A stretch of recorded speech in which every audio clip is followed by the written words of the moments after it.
Check 1, 2. The order of that breeder. So just you'll have to skip around a little bit tonight on your, if you're following along at home or on your sale sheet here. Good.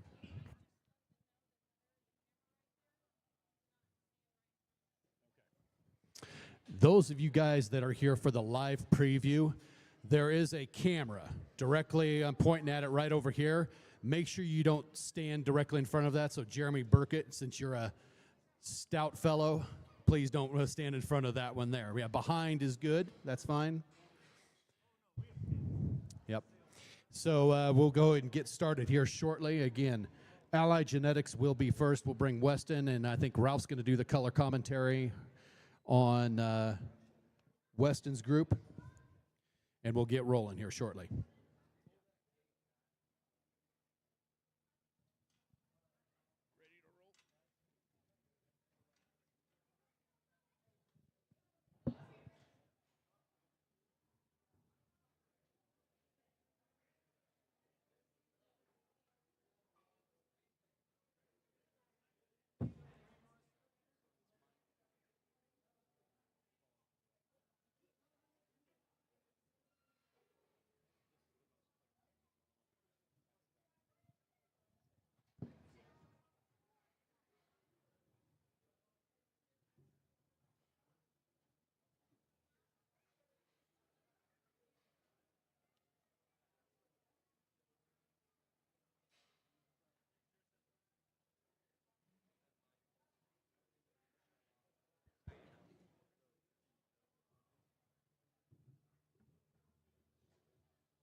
Good evening, everybody. Thanks for being here. Sorry we're running just a few minutes late.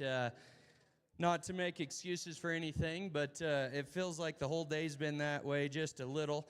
We got these pigs unloaded about 2:30, so hopefully they've had a chance to fill up a little bit, but we'll see again tomorrow, and they'll be looking right by then for sure if they look empty. But again, can't thank you enough for coming out tonight. We are well aware that there's plenty of show pigs for sale around the country, but we're excited to have the chance to work with your family. So with that, we're going to dive into them. I'm Weston Charles. Ralph's sitting by me here. We're going to run through all the Alli genetics pigs here first. Then we'll go to Flatlands, and we'll end the evening with Hinton's set. So with no further ado, we're going to go ahead and drop off our leadoff. He'd be 10-4 here. Pedigree on that one would be worldwide, turning tricks, quite frankly.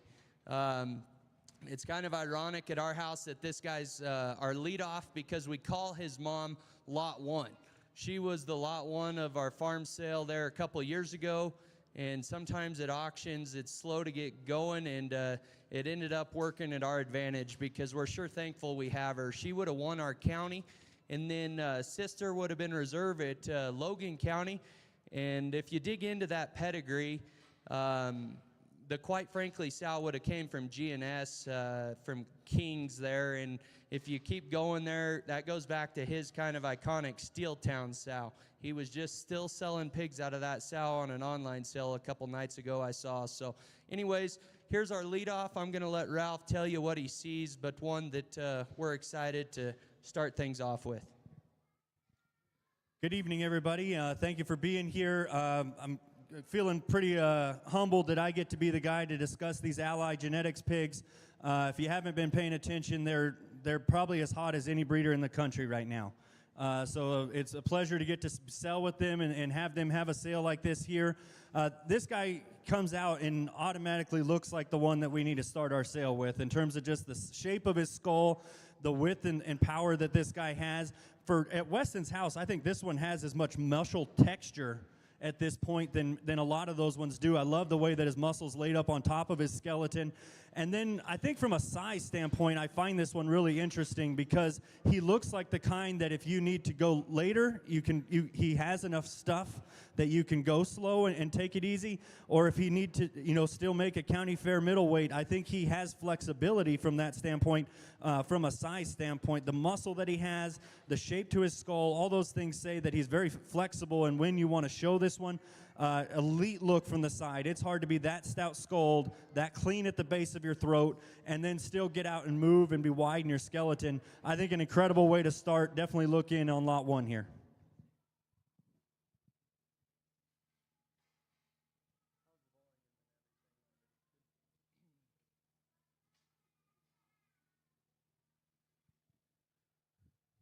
All right, we're going to jump. And real quick on that guy, he's stuck in a pin there kind of at the end of the line. And so we kind of start the beginning of the aisle here with this next trio of hogs.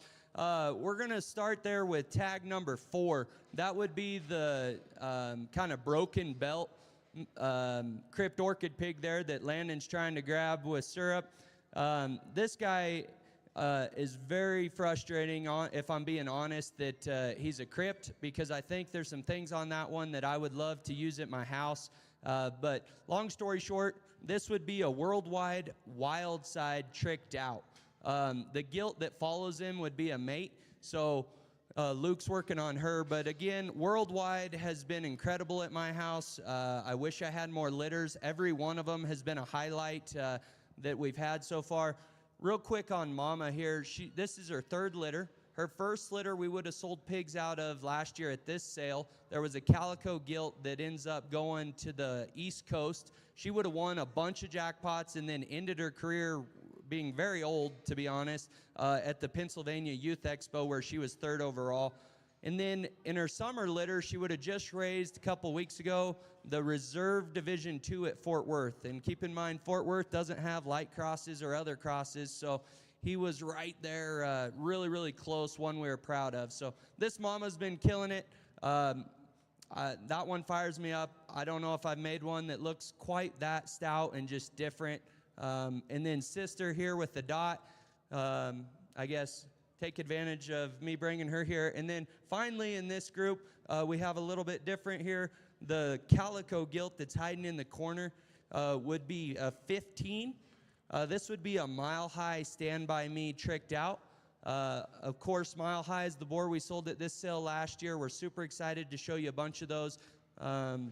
Stand By Me Mama is a gilt, and the tricked out grandma would be Lizzie, one of the original 12-litter sows. So, Ralph, what do you see here? Guys, the obvious place to start for me is the crip. That's an incredible pig. In terms of, it's so very difficult to be that short-bodied, that proportional in your look, and then have your skull be that stout, and still be able to use your hind leg and be that clean and correct and underneath in your throat. Guys, that's what unicorns are made of, in terms of just being that stout, that good looking all at the same time, and still being able to get out and go. I agree with Weston. If that one had both of them down where we could see them, that would be a game changer in terms of what that one looks like. The littermate sister is one I probably spent as much time looking at just because I'm a breeder. That one, if the boar is good looking, this one is ridiculous in terms of her ability to get her neck up above that, up that high over the top of her spine. Her muscle texture is really, really good. She's really big-legged and correct. Actually, I think her color pattern is very eye-catching and unique.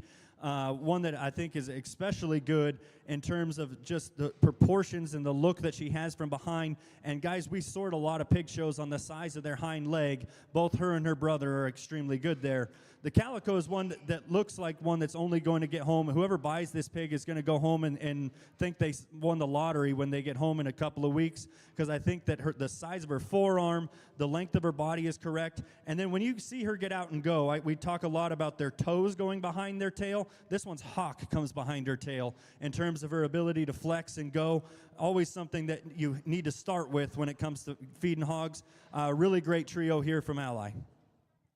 I do need to mention, I finally looked down at the pigs. The calico gilt does have a little belly bump there that's going to need fixed. So I wanted to make sure everybody's aware of that. Again, just one that we thought needed to come and have a chance to be a show gilt, or else we would have left her at home. But she has a little bump there on her navel.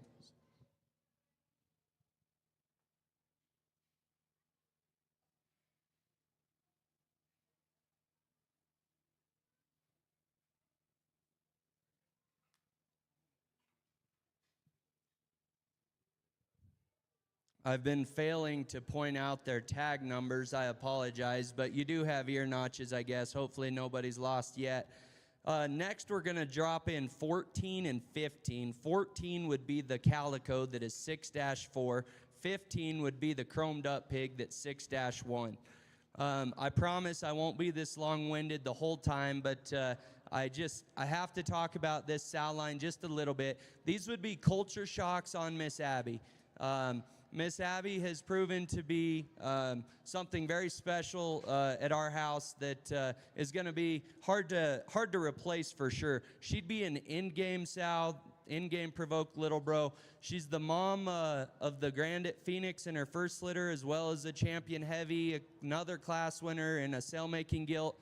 Her second litter would have had Mile High that we've already talked about, and then her third litter would have just finished showing. Actually, there might be one still going, but the Reserve Grand at Denver came out of her third litter as well. All those pigs have gotten along at Jackpots in Cheyenne, but anyways, it's just been too easy with Miss Abby. Those pigs just feed, do the right things. We're super excited we got her settled to Culture Shock, because I'm wound up on that board, just the way he combines look, still having the quite frankly in him in terms of cage. But these things aren't all alike. We would have sold a couple of them early. One of them went on that sounds like is going to be a boar prospect there. But these ones I thought looked like barrows. Ralph, what do you see here? Obviously, guys, when you hear that Miss Abby sow is in the ring, you better come a-running, because she doesn't seem to want to miss, and that's awesome for these guys. And the reason I think that Miss Abby pigs win, and I say this at the end of every show that I get to see them win somewhere, is because of quality. And it's something we don't talk about enough in the show pig deal. We talk about this freak piece and this bone and this hair and all these things. Miss Abby pigs win because they're the best everywhere. They don't have holes. They're complete. They feed the way they're supposed to be fed. And these ones look exactly like what those ones are supposed to look like. They're square, they're correct, they're elevated in the way that they're put together. They may be early on have as much just length of neck as some of the ones that I've seen out of Miss Abby. Guys, these ones are a notch bigger. Weston sold some early, but don't let that scare you. I think the quality here is so good. The pedigree backs it up, and I guess the easiest way to say it, if one of these fails, it'd be the first time that she's ever failed. So giving Weston a hard time. But I think these things are way good. Look in, you know the pedigree, you know what they're capable of. I think they're especially good. The Calico would be 14. The chromed up barrel would be 15.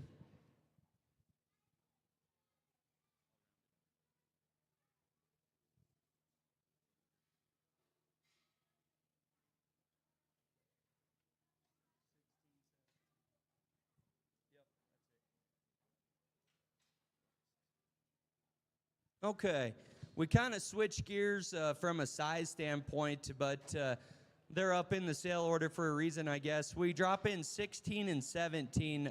16 would be litter number 16-4.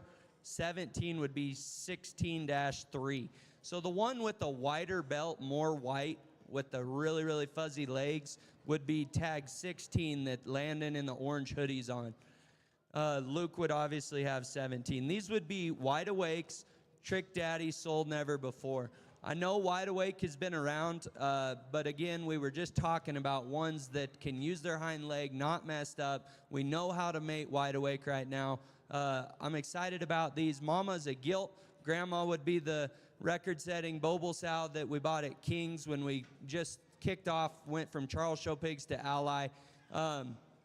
Fun pair of little male pigs here to discuss. Ralph?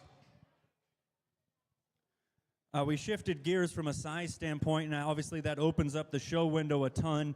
The first one, obviously, that grabbed my attention is the wide belted barrel.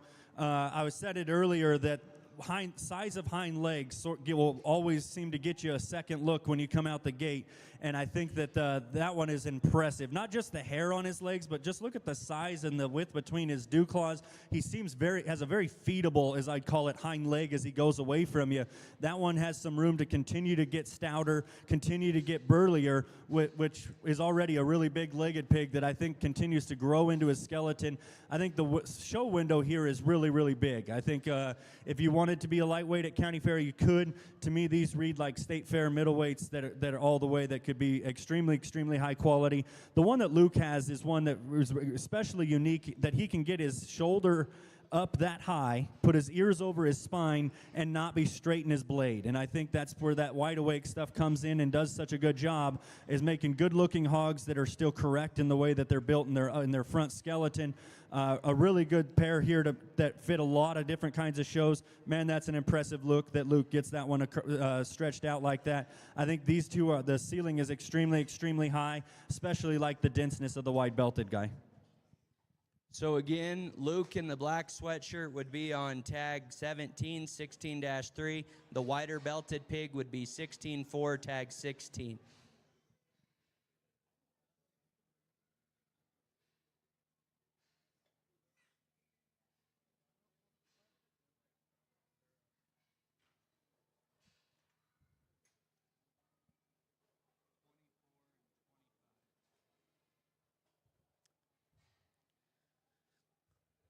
All right. We drop in half of a pin here. There's 4 in a pin, but we'll do 2 at a time. The dark cross pig, or the black and white pig, well, that doesn't really describe it either. What do we call that? The broken belt pig, with traditional belt, not quite. He's got a big dot on it, but not the crazy colored one. The more black pig would be a 20 litter hog, 20-2, tag 24. So he's a mate to that lot 4 we saw early that was a crypt, so I'm not going to just beat you to death, but he's a worldwide wild side tricked out. Again, one we're high on. This one's a little different than Brother, but I'll let Ralph tell you about that. The cheetah print one here is one I'll be honest, I've never rooted for crazy color at my house. I have a couple girls who do. But if they're going to look like this, I'll take them. So this one would be a then and now back on Lotto. Lotto is a tricked out Dirty South. She would have been one of the original 12-litter sows that have been so important to us. She would have won Exarban as a show gilt there for the Stromberger family. And honestly, when I mated her, I was shooting for gilts, just to be quite frank. I really, really want to lay in as many females out of her as possible. But she gave me this thing, and I'm pretty excited. Ralph was just talking about height the blade without being straight. If you came to my preview at the farm, that's exactly what I talked about on this calico. Ralph, what do you see here?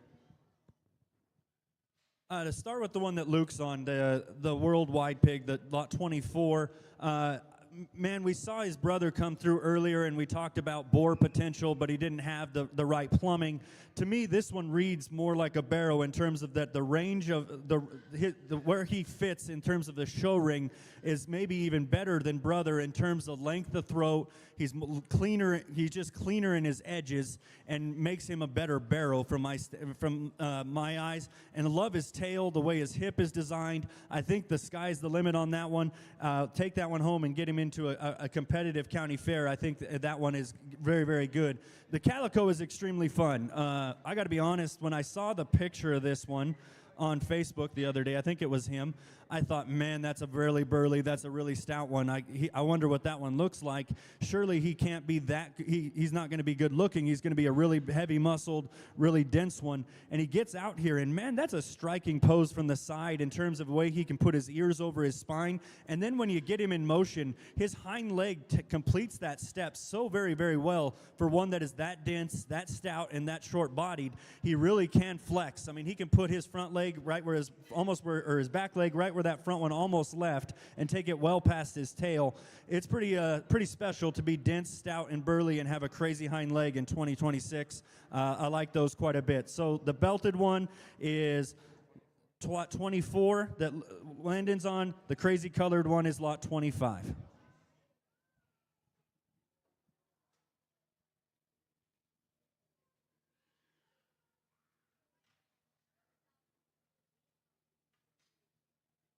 Next, we dump in 26 and 27. As you could have guessed, 26 would have been a mate to the cheetah we just saw.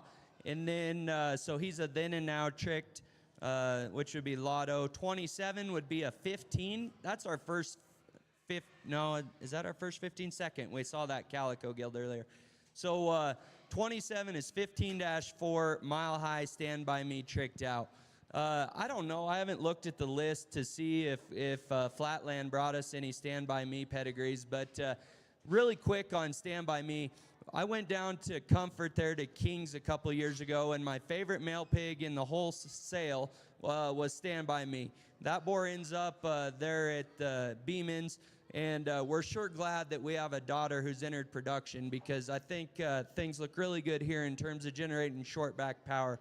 But again, cheetah is 26, the belted gilt's 27.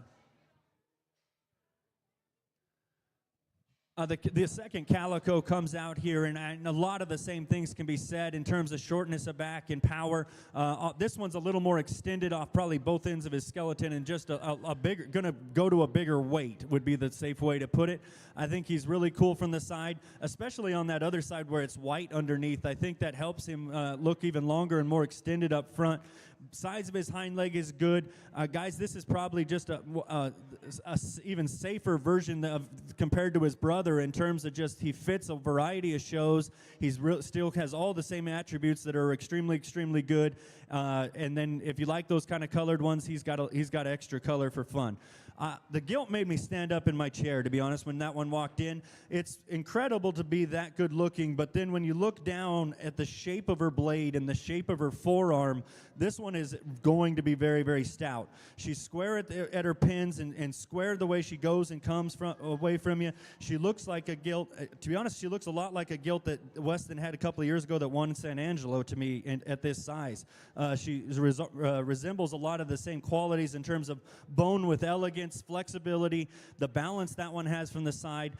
Big fan of that one. So once again, the calico is 17-3, lot 26, and the belted gilt is lot 27, 15-4.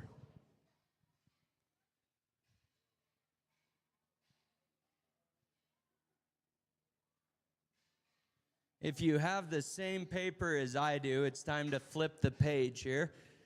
We should be at tag 35 and 36, correct? All right. This is the same pedigree as the last gilt we saw, and if I'm being honest, I've been waiting to show you this one. Tag 35 would be 15-2, Mile High Stand By Me. Of all the Mile High pigs we brought to elevate this go, this one reminds me the most of Dad.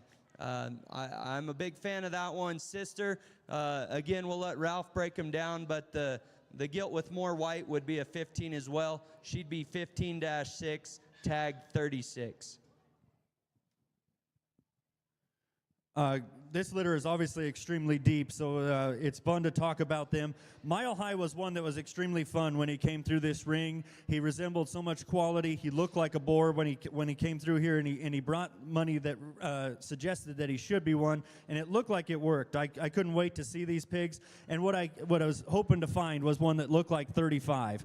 Guys, that one, he's incredible in terms of his look, but proportions, the squareness underneath that he has is so very, very unique. And then when he gets in motion, you don't expect one that comes at you that square, is that big in his cage and correct in his center body to just float and use his hind leg. He uses it all the way up underneath, and then it comes so far back. The range of motion on a pig that stout is really, really impressive. I like a lot of things about that one. Maybe one of the favorite ones I've seen come through here just yet. The gilt is equally as powerful. We talked about her sister in that last one being a little. This one probably is just a touch stouter, a little burlier in terms of her cage and the dimension that she has in the center part of her body, but still has that same correctness in shape of her throat. She's good in her crest. She's square at her pins. I think this one can go out and win just about anywhere that you want her to.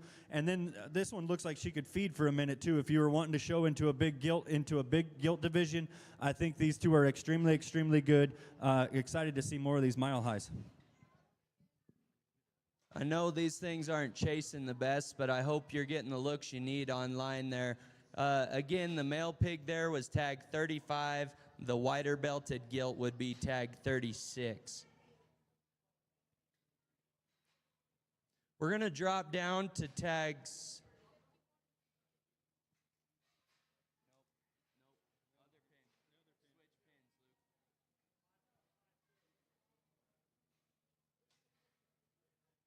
Getting ahead of ourselves, sorry. We're going to go to 43 and 44. Make those ones wait their turn. 43 and 44 would be the first ones you're going to see out of Tough. Tough is a boar we own with Heimer. We would have invested in a female there and ended up buying half of her. We always thought she was the kind that could make one, and when Jesse swathed Kong at his house, man, it just flat out worked.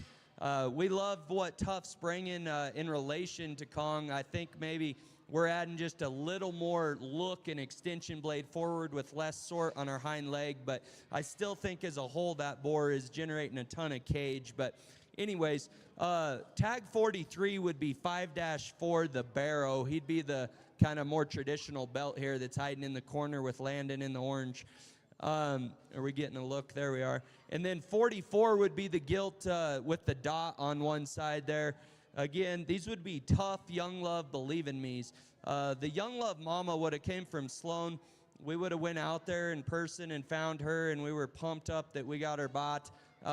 Last year, she would have raised the 35s, which were a ton of fun on the circuit. I think one breeder incentive there. I don't remember in the Hamp and then we had some top fives there too at the other one. But anyways, this summer she raised a sting-op litter that we have a couple boars on feed still that we're watching. So real good sow here, Tough on the top side. I was lucky enough to get some Tough semen as well when they had an online sale there. And the thing that Weston, I think, hit it on the head is that they're so unique in terms of their look up front and their flexibility and their blade, and they combine that with just an incredible shape to the center part of their rib. And I think both of these do that extremely well, that they can be attractive pigs that are wide and square coming at you, and then still be so round in the shape of their cage and their muscle texture up high, still be very, very good. I think the Barrow has a wide feeding window in terms of where you want to decide to show that one, because I think he can stretch because he's got a little extra power, a little extra dimension. I really like that pig in terms of just the proportions and balance. That one reads the way he's supposed to be. He's belted, so those of you looking for CJSA Hampshires or Hampshire classifying pigs, I think he's perfect there. His flexibility and pieces, I'm a big fan of that pig. The gilt comes out here and is one that is so incredible in terms of her shape of her cage and the kind of just that swoop that she has to her belly. That one looks like she's going to be an incredible big one. That's the way I read her, is that when she gets big, that one is going to be able to compete with the boys from a power and shape and dimension standpoint to the center part of her body. I think she balances really well. And then once again, we've been talking about the size of their hind leg. I think that one is extra special in terms of just the distance between her dew claws from behind. I think a really good pair here from Alli. 5-4 is the Barrow, the perfectly belted one, and 5-6 is the gilt, who has the spot in her top.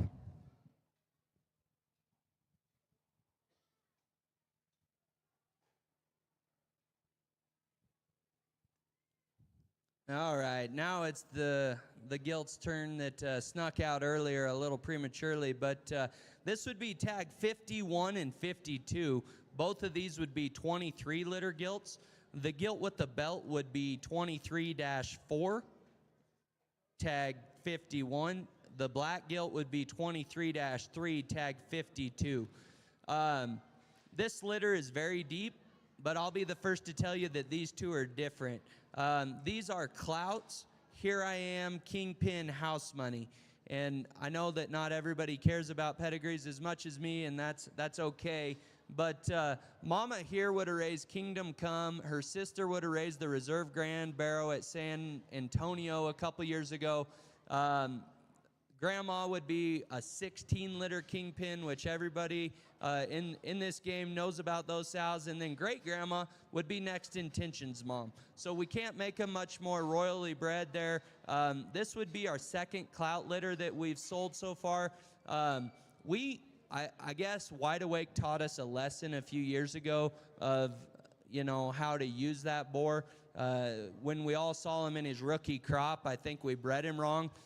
We were lucky with Clout that we kind of saw that coming and took him to power. And, man, I think it worked here. 23-4, again, the belted gilt that is with Landon on camera now.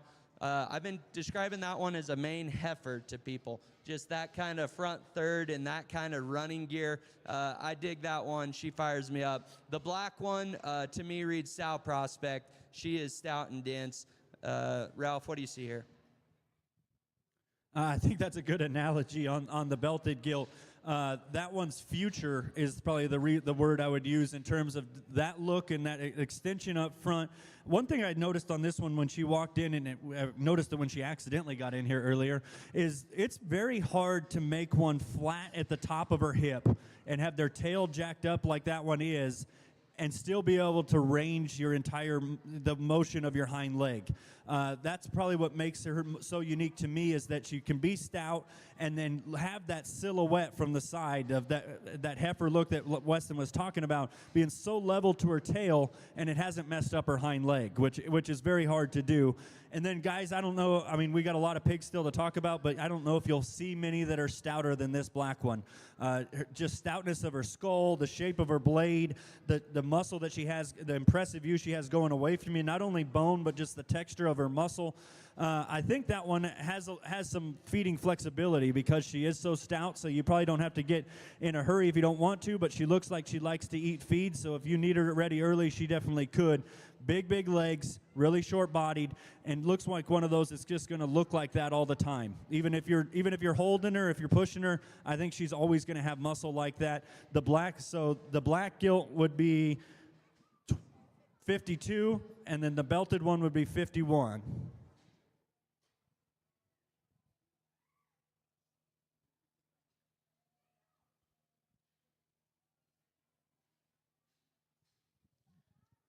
We're going to drop out 53 and 54. 53 would be a sister to the two we just saw. She would be 23-6, Clout, Here I Am, Kingpin.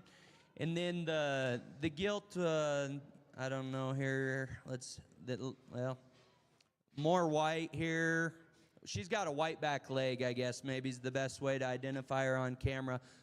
Would be 54. That would be a 22-12 gilt. The -12 is always fun from my perspective. Having big litters, Relentless has done a good job at that. So she'd be a Relentless Major League king size. And that king size sow back there would be the king size tuxedo sow at Sloan's that went on an absolute tear, raising boars a couple seasons ago, I guess. But we knew we wanted to tie into that sow line. But real quick here, Landon, the perfectly belted gilt would be another one of those 23s like we just talked about. A clout, here I am. And the gilt with the white back leg would be a Relentless Major League king size. So let's talk about the one Landon's working on, because we talked about her sisters already. The same impressive features that we talked about in the belted gilt in that last one, that she's so level in her hip, she's correct in her spine, she can get her head up without messing up her shoulder, and then just being balanced from the side is the first thing that I think about. Is that one is going to come out even at a jackpot. If we had a jackpot in the back, I think that one does extremely well because of the ability that she has to just fit, all her pieces fit together. Not only is her color pattern absolutely perfect when it comes to being a Hampshire, and the lines of her white fitting exactly where they need to, I think that one balances so well. The thing that strikes me about the Relentless gilt is she's probably not the fluffiest one that we've seen yet, but she comes at you so wide. I read a lot of future in this one. That is an impressive view coming right at you, and that's going to get you in a pin early in a big show in terms of being square and wide in your chest. She uses her front feet and her front arms so well. The range that she has in her shoulder blade, she's really correct in her hind leg, and just wide and square everywhere. That width is correct in her skeleton. She's very square from hip to hock to ground. One that I think is built extremely good. I like that one's upside. She's probably not the fluffiest muscled one that we've seen just yet, but I'm a big fan of that one. So there would be the perfectly belted gilt would be 23-6, lot 53. The white-legged one, as we're calling her, would be 22-12, lot 54.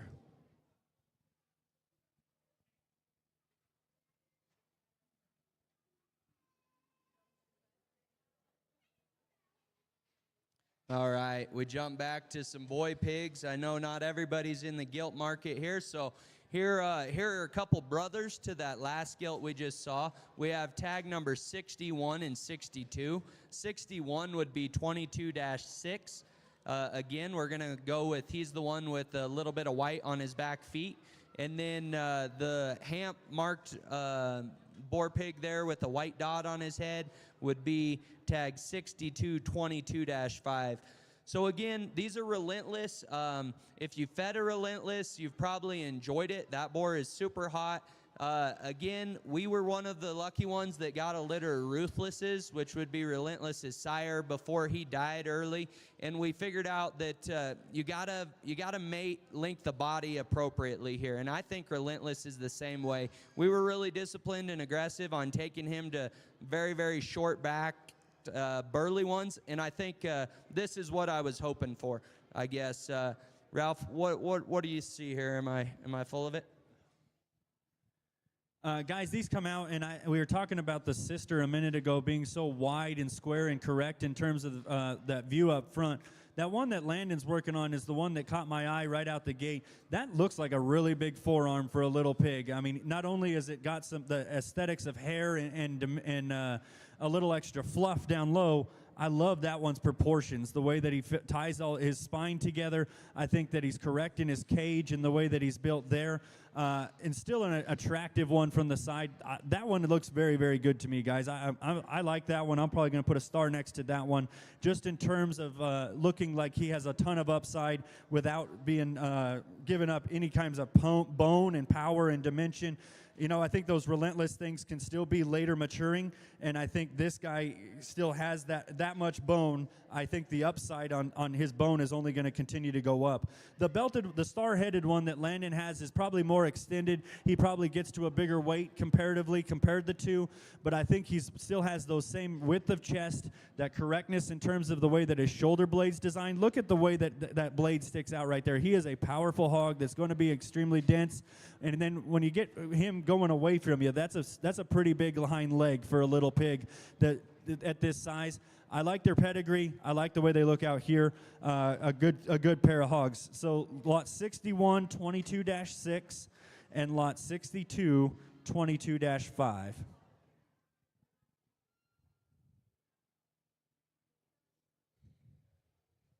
All right, next we're going to turn the page here to tag 70, 71, and 72.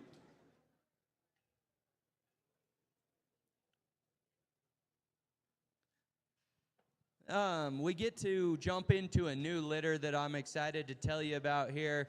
The two more belted hogs would be 24 litters. Landon's going to try to catch 70 there, which would be the more black male pig.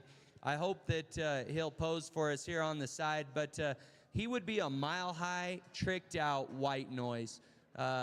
That mama is a creature out in the sow lot. If you want to see a tricked-out sow who was way, way ahead of her time in terms of feature, skull, and stuff, that's her. And then the calico in this group would be 16-1. He is a crypt. He'd be another one of those wide-awake trick daddy, soul never befores. His tag is 72. So we'll see who will kind of pose for us on camera here. I think Luke might almost be grabbing tag 70, the 24-4 pig. Weston jinxed it. He had him going. Guys, that's the one I want to talk about first. That's an impressive look in terms of up front. And then when you start to follow him back, he comes out of his blade with a huge back. Guys, I don't know how big back this one's going to be at the end, but I'd be really interested to figure it out when we get there. The shape of his upper hip is really, really good. He comes down and he puts his hock in just the right spot. Well, for one that has a lot going away in power, his hock is really attractive from the side. He uses his rear pastern really, really well. I think that's an impressive pig. I like his color pattern as well. Weston, that one probably needs to go higher in the sale order. I like that one quite a bit. The calico is one that I think is unique. I think this one probably shows at an earlier show. If you're looking for one to be just a notch bigger, this is the guy that I would point to. That one's skull is really, really cool, guys. He is so stout between his eyes, I don't know if he can see his nose. He is so dense and correct in his front feet. I think that one grows into one that if you walk into your county fair and he's in the heavyweight class, you're going to fit everybody else inside of you in the grand drive, because I think that one can be really, really good. A skinnier one here that rounds out that Weston didn't talk about, he'd be lot 71, 24-3. Muscle-wise, he's skinnier in this set, but I think for one, in terms of flexibility, the use of his hind leg, and we've seen some of his brother, or we see what his brother looks like. I think the muscle is going to continue to come in this one. He's really short in his spine still and really correct in his balance. I wouldn't overlook that guy just because I think that all the pieces are there. He just hasn't had the muscle right now. And if you're judging baby pigs on muscle, I think you might be missing the boat. A really good trio of them here. Lot 70 would be the narrower belted pig, 24-4. Lot 71 is the wide belted pig, 24-3. And the calico is 16-1. He is a crip, lot 72. I did a poor job there. The way the pins kind of broke, so we weren't fighting when we came. That pin doesn't make a lot of sense together, but hopefully you can see them as individuals there. We'll keep rolling here. We're going to dump in tag 80, who is a 5-8 gilt. She'd be the narrower belted option of the pair. And tag 81, who is 9-8. So 80 is another one of those tough 5 litters. Tough, young love, believe in me, back on the Dilly Dilly sow there at Sloan's. 81, which again would be the wider belt gilt, would be relentless, money's on, tricked out. So we talked about the 5s earlier. Hopefully we're getting a look at that one. Real quick on the 81. Again, I told you how we made it relentless. Money's On did exactly what I needed him to do at the time in terms of moderating and stouting him up. That one's mama is incredible. She's one of our favorites. We call her Lila. She would have won her class at State Fair, and we were lucky enough to get her home. That sow's just getting started. Her first litter was this summer. She would have had sting ops. We took him to Texas to the Bred for the Banner sale that Justin Rogers did. He sells pick of the barn, pick of the males, and pick of the females, and we took 2 out of her, and they were selected as pick of the barn and pick of the males. So she's off to a hot start. Ralph, what do you see in these gilts? I'm going to talk them in order. So lot 80 would be the narrower belted one, correct, Landon? She looks like the tufts that we've had come through here, and I think when even my tufts come out here, he's stamping kind of the same kind. In terms of their look up front, the shape of their cage, I think, is unique. Those two things are hard to put together. Me and Weston talk a lot on the phone, maybe more than our wives want, but I'm always talking about, well, is he good enough looking? And Weston says, I don't know, is he good enough caged? And we go back and forth, and I think that we found a combination with these tough pigs that they can be Ralph Hinton looking up front, and they can be Weston Charles in the center part of their body. I think that one is special from that standpoint. The Relentless pig, I know we're not going to talk a ton about hair as baby pigs because there's a lot of work, but man, if you're looking for one to start, that one has a ton of hair on her legs, man. That one is very, very hairy. I love the texture of her shape of her muscle up high. She's square coming out of the top of her blade, and she gets out and really uses that hind leg correct. And we probably don't talk enough about rear pastern usage. She has that extra cushion right there, and that allows her to really move that hind leg, takes such a long step, such a long cushion, and it sets it up that her spine stays correct because of that. You never underestimate the use of their rear pastern, and that one does it extremely, extremely good. A really good pair. So lot 80 is 5-8. That's the narrower belted one. Lot 81 is 5-8 is 80, 9-8 is 81, which was the wider belted one. All right. We tried to do things different this year and make our sheets ahead of time and tag them off the trailer and all these things that sound wonderful, and sure enough, I dropped the ball and made a mistake. So, everyone get out your pen. Tag 82 is obviously not a crypt orchid male. 82 would be 4-9 gilt. I think it has a chance of being correct online, but the printed copy, for those of you that are here in person, is incorrect. So 82 is 4-9 gilt. That's the one on the syrup. Pedigree there would be Outrage, the Goss bred woke son that was at Laird's. Back on the Boble sow. So the high dollar Boble sow that would have set a record there at King's, who would be a soul never before dirty. We jumped the gun talking about hair on that one. But then the other gilt in the pin here that has a wicked look, let's see, a little more black potentially to help you differentiate. I don't know, on one side at least. Yeah, she's got more black. That would be a 13 litter. That's a new litter as well. That one's out of a boar named Flip Cup down there at Evan Green's boar stud. Back on a Last Dance sow. Grandma would have came out of one of my all-time favorite litters. So again, tag 82 should be 4-9 gilt, who is an Outrage out of the Boble sow. 83 is 13-1 gilt, Flip Cup, Last Dance. Yeah, Weston said I jumped the gun talking about hair, and I definitely did, because this Outrage gilt has that's her right there, right? What, Landon? 82? She has a ton. Like, it's dripping off the back of her hind leg. That one's ready to go to a jackpot and get a whole bunch of paint and a whole bunch of adhesive on her and do extremely well. The shape of that one's skull is the first thing you have to talk about, and she is so stout, so cute about her head. Boble-headed is what he said. And I've actually fed one of the very first pigs that Weston had out of this thing, and got to the end of the sale, and he said, "What'd you think?" Well, I was like, "Well, I bought this little skinny one." And I promise you, when she got to county fair, she was nothing but, she was not skinny. So I know that the pedigree of that sow, they're going to continue to get stout. I think the upside of that one, that's probably as dense and burly of a gilt that we've had walk out here from in that set. She's impressive. The pieces are very, very big there.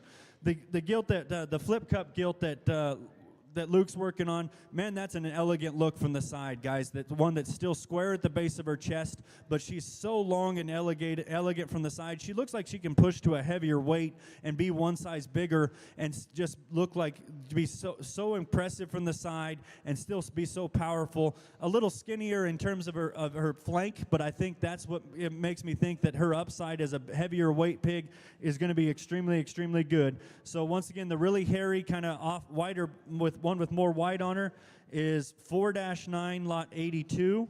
That's a change in your printed copy. And then the one with more, the narrower belted gilt with more black is 13-1 lot 83. Again, I apologize about that mistake, but we'll make it through. We'll be all right. Oh, you do? Yeah. Darn it. Okay, might be another mistake coming later. Makes me feel better, though. All right. We're going to keep going here with... I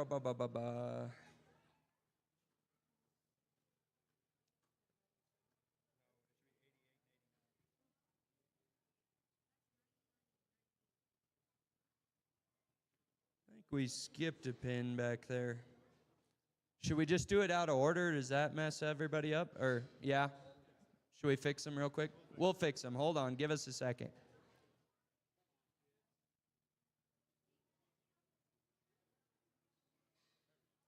Hey, there we go. All right. We're on to 88 and 89. Again, I joked about not being very smart on how I put pigs in a pin that maybe look the same or complement each other. These two could not be more different. Let's start with tag 88, 9-3. That would be the one that Landon in the orange is working on there. That would be another relentless money's on. Really like that young mother. Tag 89 would be a 10 litter, just like our leadoff. Worldwide turning tricks, quite frankly. I won't bore you again with pedigrees. Ralph, if you've had time to look at them, what do you see here? The first one. Okay, so this is lot 88 that Landon's on. That guy caught my eye coming out the deal. That is a really dense center body on one that's really powerful through the center part of his body. He's wide everywhere. And guys, I know we talk about ear set a lot on pigs, and I think that he has really big ears. And sometimes on a pig this size, really big ears means really big bone. That guy's going to be dense. He's going to be stout. Look at the stoutness of his tail head and the size of this one's legs. The upside in terms of never being outboned. We go to a lot of shows, a lot of jackpots, and you come home and you're like, man, all I heard today was that I just wasn't big enough legged. If you take, I don't think that that will ever be a problem with this guy. He has as much density as anything that we've seen here in the ring today. Love that one, the upside of that one just being a very, very, very stout. Weston kind of hit it on the head that these guys are probably different in kind. The Ralph Hinton pig comes next in terms of in lot 89. That one's length through his front end, his elegance from the side is extremely, extremely good. That one looks like one that I would have in my barn because of those things, and I'm going to worry about giving him just a shot more muscle and a shot more fluff. And I'm going to do extremely well, I think, in my mind because of that extra look, that balance, and his flexibility in terms of his hind leg. That one's skinnier, obviously, compared to his friend out here, but that looks like the kind that I want to put on feed. I want to feed him hard and let him get stout and be better looking and sounder and last the ring longer than some of his contemporaries. So I think a really good pair here that differ in their kind. Pick the kind that you like to feed in the way that you want to feed them, because here's two that fit two different plans entirely. 88 would be the one against the far wall. Then they're both narrower belted. He'd be in the back. And then 89 would be the one in the front that Luke's got in the camo. They're both wearing camo hats in the darker hoodie. So let's give those one more lap, and then we'll send them out. So that one is 89 that Landon just sent out, and the one that Luke's got over here against by the starting gate is lot 88. Those two are very similar colored.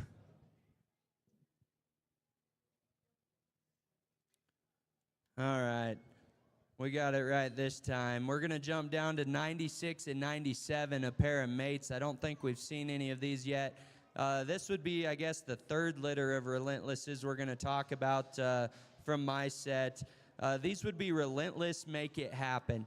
So, again, to tell you just real briefly about these guys' mother, she would have raised last year. We would have sold them at the farm sale.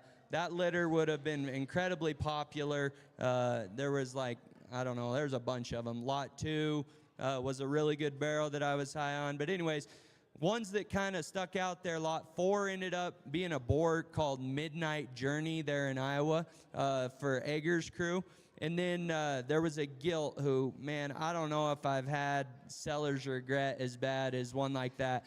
Backdrop pictures started coming in early on that one, and they didn't stop. I think that gilt won, I don't know, 8, 9, 10 shows or something. And every time I saw a backdrop, I wished she was at my house still.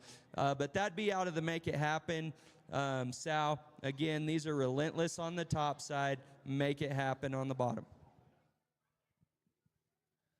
Guys, it's incredibly difficult to put together a sale order. But, Weston, you might have missed the mark on these two because I think that they're very, very good. I'm glad we're finally getting to see them.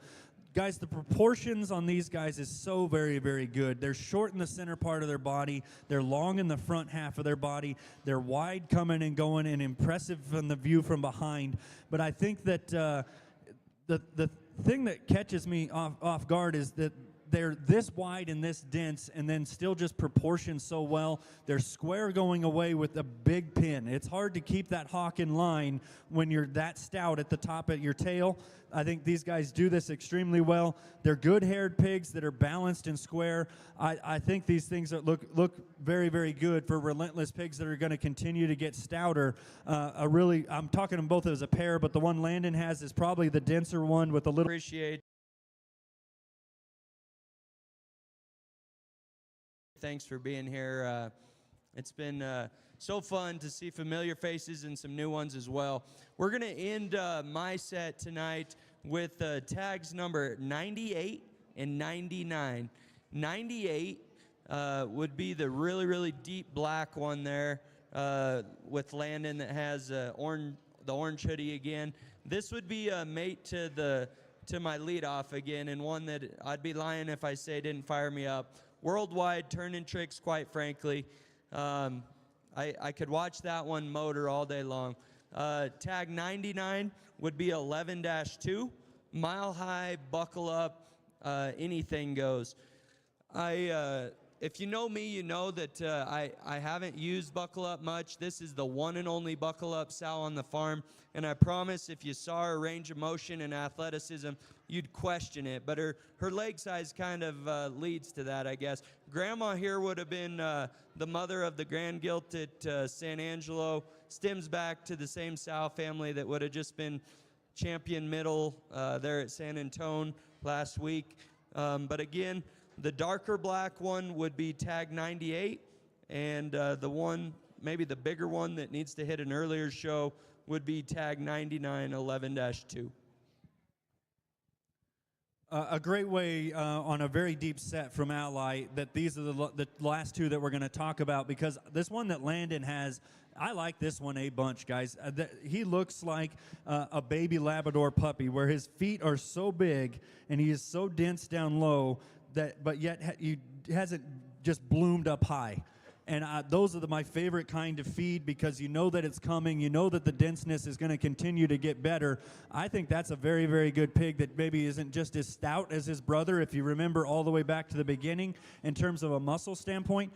I'm really okay with that. I think that pig is got a huge hind leg. He's got a ton of hair. He knows how to use that hind leg really, really well. I like that pig quite a bit. The one that Landon's got looks like one that's going to get after it from a feed standpoint. He's going to get to those bigger, or Luke, get after it for the bigger weights and be able to get there faster, and that's not always a bad thing. Heavyweights are hard to make these days, and this is one that I think fits that in terms of his length of cannon. He's going to look like a heavyweight and not look overdone when he gets there, which is the hardest thing about making those heavyweights, is do you look like you belong in the heavyweights?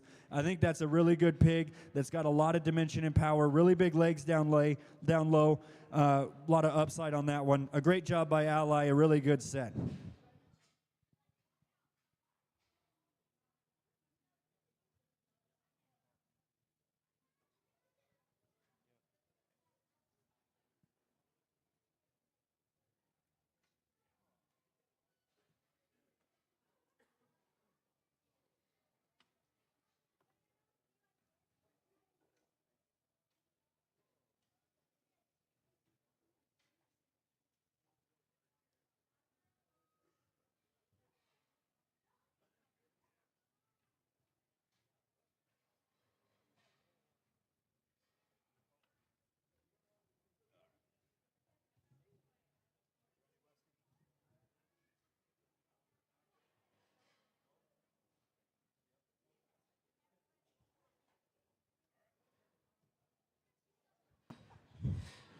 Well, ladies and gentlemen, great set from Alli, as you would expect. I can brag on both my friends here. They've done a fantastic job, and pretty envious of what they've put together here. It's been pretty impressive, and that was a great set of hogs right there. We're going to jump into the Flatland Show pig set, guys, and I'm very pleased about the set we're offering for you this evening. I decided to switch it up a little bit, go ahead and bring a gilt to just be our very first one. A calico gilt, I know, of all the things. But I wanted to lead off with this particular gilt. She is lot number 2, 4-4. She's a wide awake, suits, quite frankly, and goes back to the Kingpin verbatim Roxy sow way on the bottom side. And if you followed our program for years, especially when it comes to maybe some of these blue ones or calicos, that sow winds up in there quite a bit. This is a first litter gilt. You're going to hear a lot of first litter gilts tonight, and you're going to hear the name Suits quite a bit tonight. Suits is a rightfully so son we bought from Canouth with Crossroads a couple years ago. Down south, we ran him across our herd. We kept some very good females out of him. I'm very, very pleased that we did. I remember when Rightfully So was out there in some of those first pigs. I absolutely loved them, and I said, man, I need to find one of those. And I knew maybe they wouldn't be the clubbiest sows, but I knew their next generation would be really, really good, and I'm very pleased with what we have to offer here. I promise we'll try to be as brief as possible, but I do want to take some time here to say this gilt, we brought her for a reason. You're going to see a couple really good litter mates here in a moment as well. But whether you want to run the jackpot circuit in the light crosses here in Colorado or, retain a female or whatever you want to do, go win your county fair, I think this one's here to play. Excited to dig into this set, and obviously we unloaded them, tagged them, so we saw them a little bit, but I took about 2 minutes to run down Cooley's aisle back there, and the very first litter, and maybe, I don't know, as many times as anything that I grabbed my paper to look up was these 4s. They caught my eye fast and hard. This one starts it off with a bang. I think what hits me most here, guys, is it's so hard to balance being stout and expressive early with still having immaturity, right? To be that big-legged and aggressive up high, but still have extension blade forward and look like the best is yet to come, I think sums up Flatland's leadoff here. I'm glad she's got a little extra ring time so you can see her. She's kind of over it now. But you talk about stout, shapely, one that's always going to get noticed and never just be bland or average. She's going to stick out for sure. So again, that's lot number 2, 4-4. That'll be our leadoff. The next pair that we're going to run in are a pair of blue barrows, and I told the guys, I think several times in phone calls, they asked what I had, and I said, well, I've got some blue pigs that look the part. I hope they keep coming and doing what they're supposed to do, and I think we all know what the light cross division has done in not only the circuit, county fairs, our state fair. If you can get a good blue crossbred you have some advantage there to wiggle your way through maybe not the gauntlet of the dark crosses and yet still win big banners when it's all said and done. We've seen that time and time again. And I brought a pair out here today that I'm pretty excited about. They are tag number 7 and tag number 8. Tag number 7, jump back on that one, Trip. Tag number 7 right there. That is a Watch and Learn 3-1, Watch and Learn, Suits Kingpin Verbatim Roxy, or Kingpin Verbatim Roxy, excuse me. And Watch and Learn is our board there at Crossroads that they bought from us a couple years ago. And boy, he's done a fantastic job. He's a wide awake son back on the Sloan sow that we purchased there from Troy a couple years ago. And I've been very, very happy. This is the second crop of Watch and Learns. I guess I'm a big fan of 3-1. I think that barrow has the combination of look and balance and a very, very big hind leg if you get up on him. And then his brother, 3-4, that is going to be tag number 8. That one certainly is a round-bodied version of him that probably takes a little longer to get to maybe where he wants to go. But I want to hear Weston's thoughts on this pair. Yeah, I think you nailed it on the head in terms of that blue division. What an opportunity that has presented itself across the country. Anybody that's been in pig hunting mode trying to find a quality blue male pig especially, and then being able to afford it is very challenging right now, and here it is. The opportunities in front of you. I think they both do a couple things similar. We'll spend more time on the differences, but guys, these are big legged ones. If you study them at just the top of their arm, that bone carries all the way to their foot and never deviates. They are just dense that way, right? Big difference between them. 7 is wilder looking. That thing blade forward is very unique, but I'd be lying if I said that the extra cage and just manliness on 8 doesn't fire me up. I think that shaggy monster is going to look like a truck when his final day comes. Look in here for a really good pair of blue ones, guys. So tag 7 and tag 8 are those pair. The next pair we're going to bring out are a pair of dark cross males, 9 and 10. And these two get me pretty fired up, and I think for different reasons. We'll have Trip jump on, 7-3 there first. That is tag number 9. That is a primal, which is Relentless's littermate that's at Beeman's, back on a Suits Hero sow. And actually, that grandmother would have been the 3rd overall market gilt there at Exarban a couple years ago for the Hikus family. This, again, first litter gilt. We get this one rolling here, guys. I wanted to bring this guy. I've been excited about him for a long time. That probably one has as much bone and hair and feature with still an immature look in him as anything we've made. I think the window on that one can be long of where you want to put that boar in terms of just, feeding window.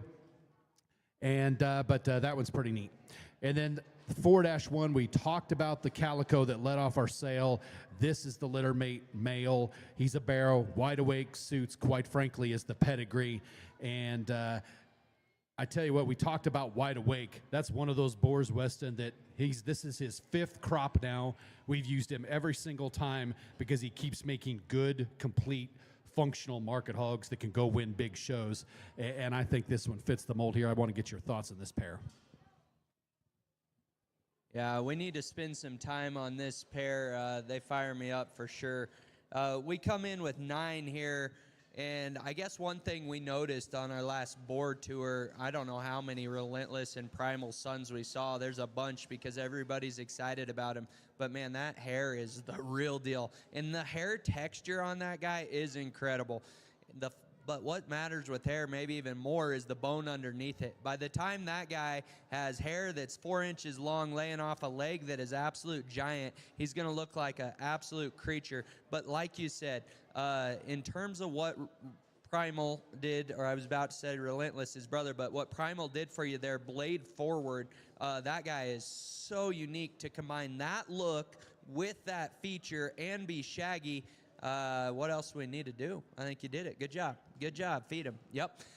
And then the one that I would tell you got my attention the fastest in the back is right here in tag 10. We talked about him being a wide awake. It's obvious at this point how successful that boar's been. He looks like a wide awake in terms of extension, athleticism, all the things.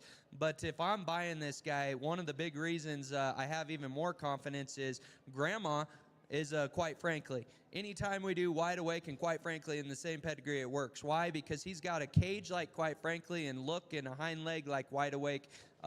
Always going to stand out, not only because of his color, but just because of his presence, that giant old tail that wants to stick up high there. That one fires me up in terms of being short back, but long on both ends.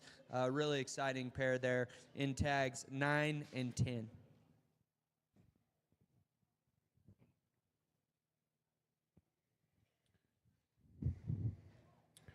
All right, the next pair that we're going to run out here are 18 and 19, and a pair that a little bit bigger size-wise, and obviously we understand you guys are hunting for pigs that can range in goals from, you know, July shows on. And this pair fires me up quite a bit. We're going to get into talking about number 18 first. That's the one that Tripp's going to run out there in the middle, 18. That is a Logic. That's the first one of these Logics we're talking about, but you're going to hear his name quite a bit. Back on a Prince Charming Dirty Deal sow. In fact, that sow, this is her second litter, had a very good litter this summer. But her littermate brother would have been 5th overall crossbred at the Kansas State Fair there a couple years ago.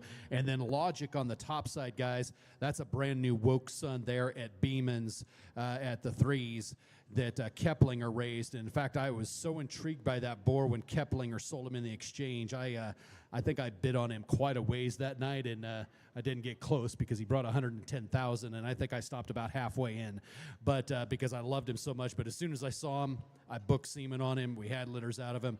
Very excited about that tag number 18. That really dense-haired one that is rolling there. And then the other one that Tripp ran on top of there, that is another 3. That is 3-3, so that's a littermate to the blue ones that we saw a little earlier. Watch and Learn, Suits, Kingpin. Here's kind of the belted version of that guy that has just a very, very impressive look. Let's start with tag 18 here. That is an awesome, feedable, bold rib cage, right? That guy, you are never going to struggle to be right just in your cage shape. And when you have that, you can do everything else you need to. If you need to slow down, if you want to peel, if you want to push, you know, having that correct cage shape lets that happen. Big feature, right? I think this one's really exciting because some of my very favorite stuff here. If you dig into Logic, that goes back to Keplinger's very best stuff. We have one of those that we feel so fortunate to have. Anything out of Peyton at Keplinger's has been so wildly successful. If you happen to tune into his last online sale there, I don't know. Those choice slots might have averaged like 70,000. I don't know. It was crazy. But most of that stuff goes back to that Peyton sow line where Logic is from.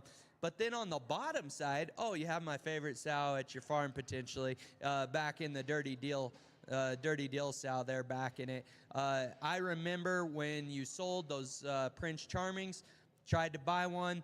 If you scroll down quite a ways on Flatland's Facebook page and check out the backdrop picture to the mate, to the mother of that one, incredible, right? Good job, Hikus, there. All right, enough on that one. 19. This one, again, another 3. A little different, right? This one's way neater, way snazzier, greener maybe, more immature. Give that one a little time, feed him, you'll like it. That's a feedable hind leg with a big back still, even though maybe just flesh and cage just needs a little time. It'll get there. So that's 18 and 19. 18 is the 8-2 barrel, the Logic, and 19 is the Watch and Learn. That was the 3-3. 20 and 21, we're going to bring out a pair of littermates here. We'll jump on 20 first there. I think that's 8-1 that Tripp's going to jump on first there. These are littermates. They are Logic, Never Before, Dirty Deal. So very similar pedigree to the 8s we just talked about. A little bit difference with a Never Before sow in there. last year, guys, we had this sow produced a really good, I think, a tricked out clone that we sold here at this particular sale that the Powers family grabbed. Ended up being champion lightweight dark cross at Weld, reserve at Kingsburg. They kind of started out a little bit looking like this. They were a little skinnier and more immature in their muscle pattern, and that dude turned into a beast by the end, and I certainly feel like these 5s are going to be that way. 5-1, the 20 pig that trips on there, he's probably the more moderate one of the pair, and then the other one, 21, that's 5-8. He's the one that probably just has a little more extra look and extension. I think you can see in these logics, though, guys, and Weston will maybe jump on this comment here. He's a woke son. Those wokes were a little greener and skinnier early. Don't worry, they manned up plenty when it was all said and done, but I want to get your thoughts on this pair. You have to understand that all these comments come from different perspectives. We give each other a lot of hard time just on what we like and what we don't. If these things are green and skinny, Cooley, I think these things have enough. I think they're awesome, right? Yeah, they might be compared to something, but these things read like they're going to be stout. That's a good back shape. That's a bulky cage. But we got to talk about proportions and hind leg here. These things utilize their hind leg so well, just in terms of length of stride, that range of motion from the side. You get behind them, they're square. You see them coming at you, which I encourage you to do on this pair. Those things are wide at the base of their chest and perfect colored to boot. I think you're right, Hampshire classifying. I think if you want to maybe dive into the differences here, I think 20 can go later. Right? I think 21 probably needs to hit maybe a slightly earlier home. I think that one is so big-legged and big in his foot shape and just how big he reads he's going to be at the ground that you can feed him as fast as you want. You don't need maturity when you're that stout, right? Really good pair. Love their balance, proportion, color pattern. Look in here. So 20 and 21. 20 is the one there on camera, I think, and Tripp is grabbing 21 now. So 20 and 21, guys. Next one we're going to run in, it's a pen of 3, so I'm going to run just one of them at a time. Yep, we're going to run her. That is tag number 28. That is 4-5. So that's the other 4 litter. We've talked about the calico that led off the sale. We talked about the littermate brother, and I might have saved the one that maybe Weston likes the most, I don't know, toward here. This partial belted gilt 4-5, tag number 28, wide awake suits, quite frankly, again, goes back to our really good stuff there. I can't tell you, the mom of this one, this is her first litter, she was so big-legged and featured as a show gilt. I mean, she was stupid. It was one of the biggest legged ones I've ever had.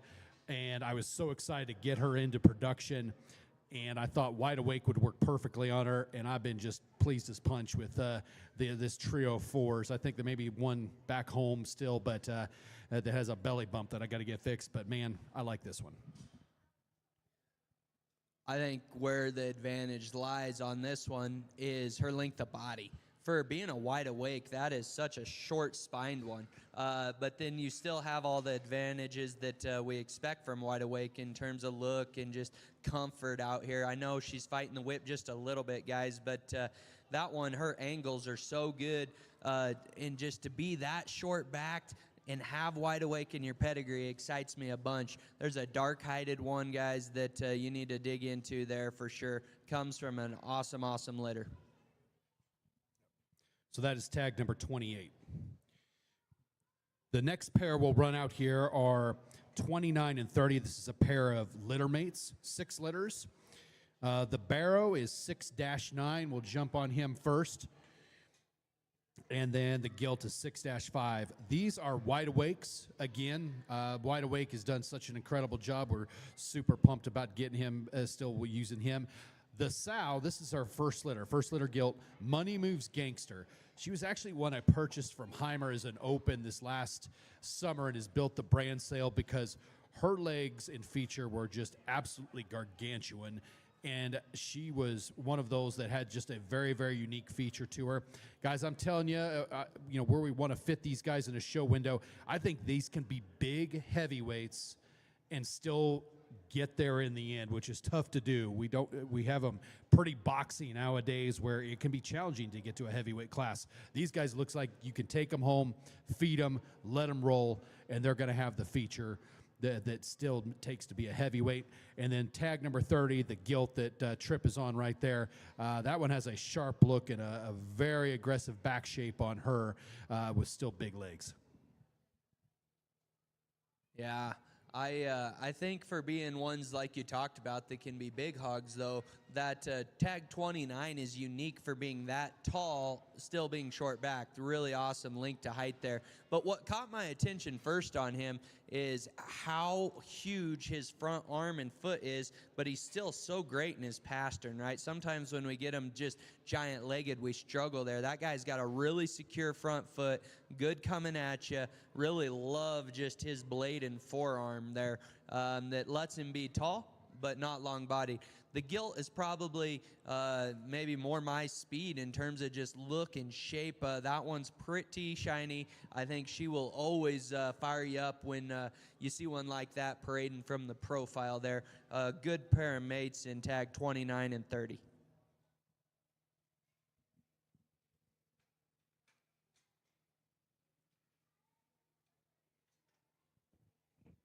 So if you guys flip the page, you'll follow along here. We can run all three of these next little ones out together. That's fine. These are going to be 37, 38, and 39, all litter mates. 9 litters. I think we have about 4 of those that we're going to talk about today. And, I'll get Weston's comments here in a minute, but the pedigree junkies, Ralph back there, he was like circling these up already. He's like, that's a sow pedigree right there. Then and Now, Kingpin Dirty Deal. Mom would have been a Kingpin Dirty Deal, one of those that Heimer raised out of the Dirty Deal sow that we bought. He had already produced that Kingpin litter mate to this one's mom, won Ohio State Fair. Bought her a couple summers ago and built the brand sale, really to build females around. Bred him to Then and Now. That's the in-game hero son there at Beeman's that originated from Hofschulte's that Heimer and Hofschulte and Sloan used exclusively. We bought in on him and really to make some very unique animals. The barrow out there is 9-2. That's the one Tripp can jump on that one. That's the little guy there that I think has a very long feeding window wherever you want to go with him. And then there's a pair of gilts in 38 and 39. 38 is the 9-4. We'll have Tripp jump on that one. That's 38. Get that one in the video. And then we can jump on 39 as well here in a moment. Weston, we'll get your thoughts. Oofed. Those are cookie cutter in all the right places. I mean, when you see a litter that is bred like that, you expect consistency. Like you say, we were talking about it from a female perspective pedigree, but this little male pig fires me up. That one does a lot of things right in terms of proportions and comfort. I mean, one that you just got to trust the process there and know that good pigs like that, show them when they're ready. I think you could take that one deep into the summer or fall there and be excited. Between the gilts, of course, the breeder in me gets fired up looking at them. I made a big old circle star here. I'm not going to kid you, but just to kind of compare and contrast them a little bit, the 38 is absolutely stout. Looks like a generator. I mean, just in her head shape and her arm and her feature, a short back, but loose. There's not a tight joint or tendon or anything in those things. They're just comfortable, and as they should be looking at that pedigree. I mean, you put a Then and Now, who's an in-game son, with a Kingpin. Has there been 2 better in terms of range of motion and hind leg? Probably not. So look there. And then the sister, she might not be quite as stout or hairy today, but she has the advantage in terms of shape and look blade forward. That thing is going to be absolutely killer from the profile. Give her 2 weeks to catch her sister in terms of just flesh. With that front third, you're going to be excited. Again, hats off to you here on making some unique proportion ones that are comfortable. That's a really good trio. Last thing I'll say on these guys, I think the window is long on these. You can feed these for a long time. If you guys are hunting pigs that can go all the way into the fall, big gilts, Kansas City, I'd jump in right here. We didn't bring them just to run them through the ring. I thought they had some value. 45, 46, and 47 are the next three. We've talked about those 3-litter blue pigs early. We brought a couple litter mate gilts, and I guess we'll jump on that one first. That blue-eyed one, she fires me up pretty well. Watch and Learn, Suits, Kingpin. Again, that whole 3-litter was something that I was very excited about highlighting here today. And we run in a blue division. I don't care if they're gilts or males. It doesn't matter. But I like that one quite a bit. I think that one has quality, balance, proportions. Her feet and legs are in the right direction. And the thing that excites me as much about those threes as any, their foot and width that their dew claw and their toe spread is absolutely incredible. If you don't see it here in the ring, I promise you, go back in the pins and study them. They look like big timers. Her littermate sister there, Trip, as you jump on that one, 46, the blue hipped one behind you, Trip. 3-7. That one's probably the bulkier one, rounder bodied one of the pair. Certainly looks like we can run as a market hog or a breeding type female, depending on what you want to do with her. And then the one that is not a 3-litter, the Calico Crypt out there, 11-3. That's another one of those then and nows. And then back on a honey nut dirty deal, kind of a foundation type female that we built around for a long time. So, Weston, we'll get your thoughts on these three. Here we go. This is 100% my speed right here. This mostly white gilt is probably my favorite one you've brought in here, Cooley. I love that one. I would argue that it is so hard to put that kind of hard back shape in one while being neat looking, that stout, that shaggy, that comfortable. Those things just don't always want to go together. I know there's some lights along the ring and there's some shadows involved, but man, I could hold my bottle of water in her groove down her back, but she doesn't look like a wound up one bit. That looks like a show gilt deluxe that is so comfortable in her front foot and so neat blade forward, you could show her forever. Make her weigh 350 and show her a year from now, and I bet that one's wicked still. Really good. Sister looks like the broody stout, just absolutely burly one. All you got to do there, manage front third, let her take care of the rest in terms of just having genuine turn to her cage. Huge old feature, big pin set, still square in her hock. That's a really good pair of blue ones. I'm always trying to make more blues. Maybe I need to sit up, right? And then we jump to the Calico here, and that one's different, right? That one has an absolute stout noggin on him, right? You want to look tough when you come in wide-eyed and just really manly about his head. Comes at you wide at the base of his chest, short-backed with a really good immature muscle shape. Really good pair highlighted by a blue-eyed gilt that is very fun. Okay, again, guys, that was 45, 46, and 47. All right, a little change of speed.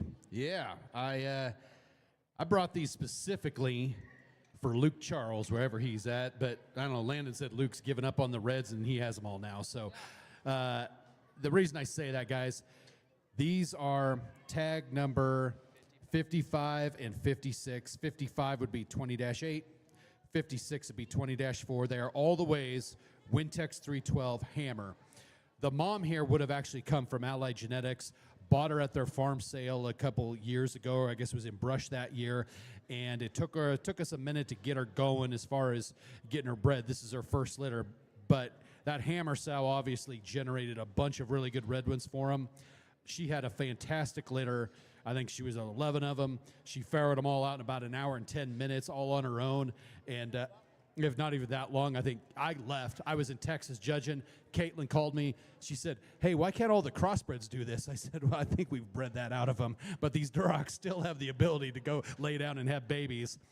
And I wanted to highlight a pair of them today. I'll let Weston talk about them. The 55 there out toward the center, though, fires me up. I don't know if there's anything harder than evaluating baby reds. I don't care who you are. I think you talk to some of the best in the business, they'll tell you that it's a challenge. But I do know a few things. These are not just your typical baby reds. These things are way good.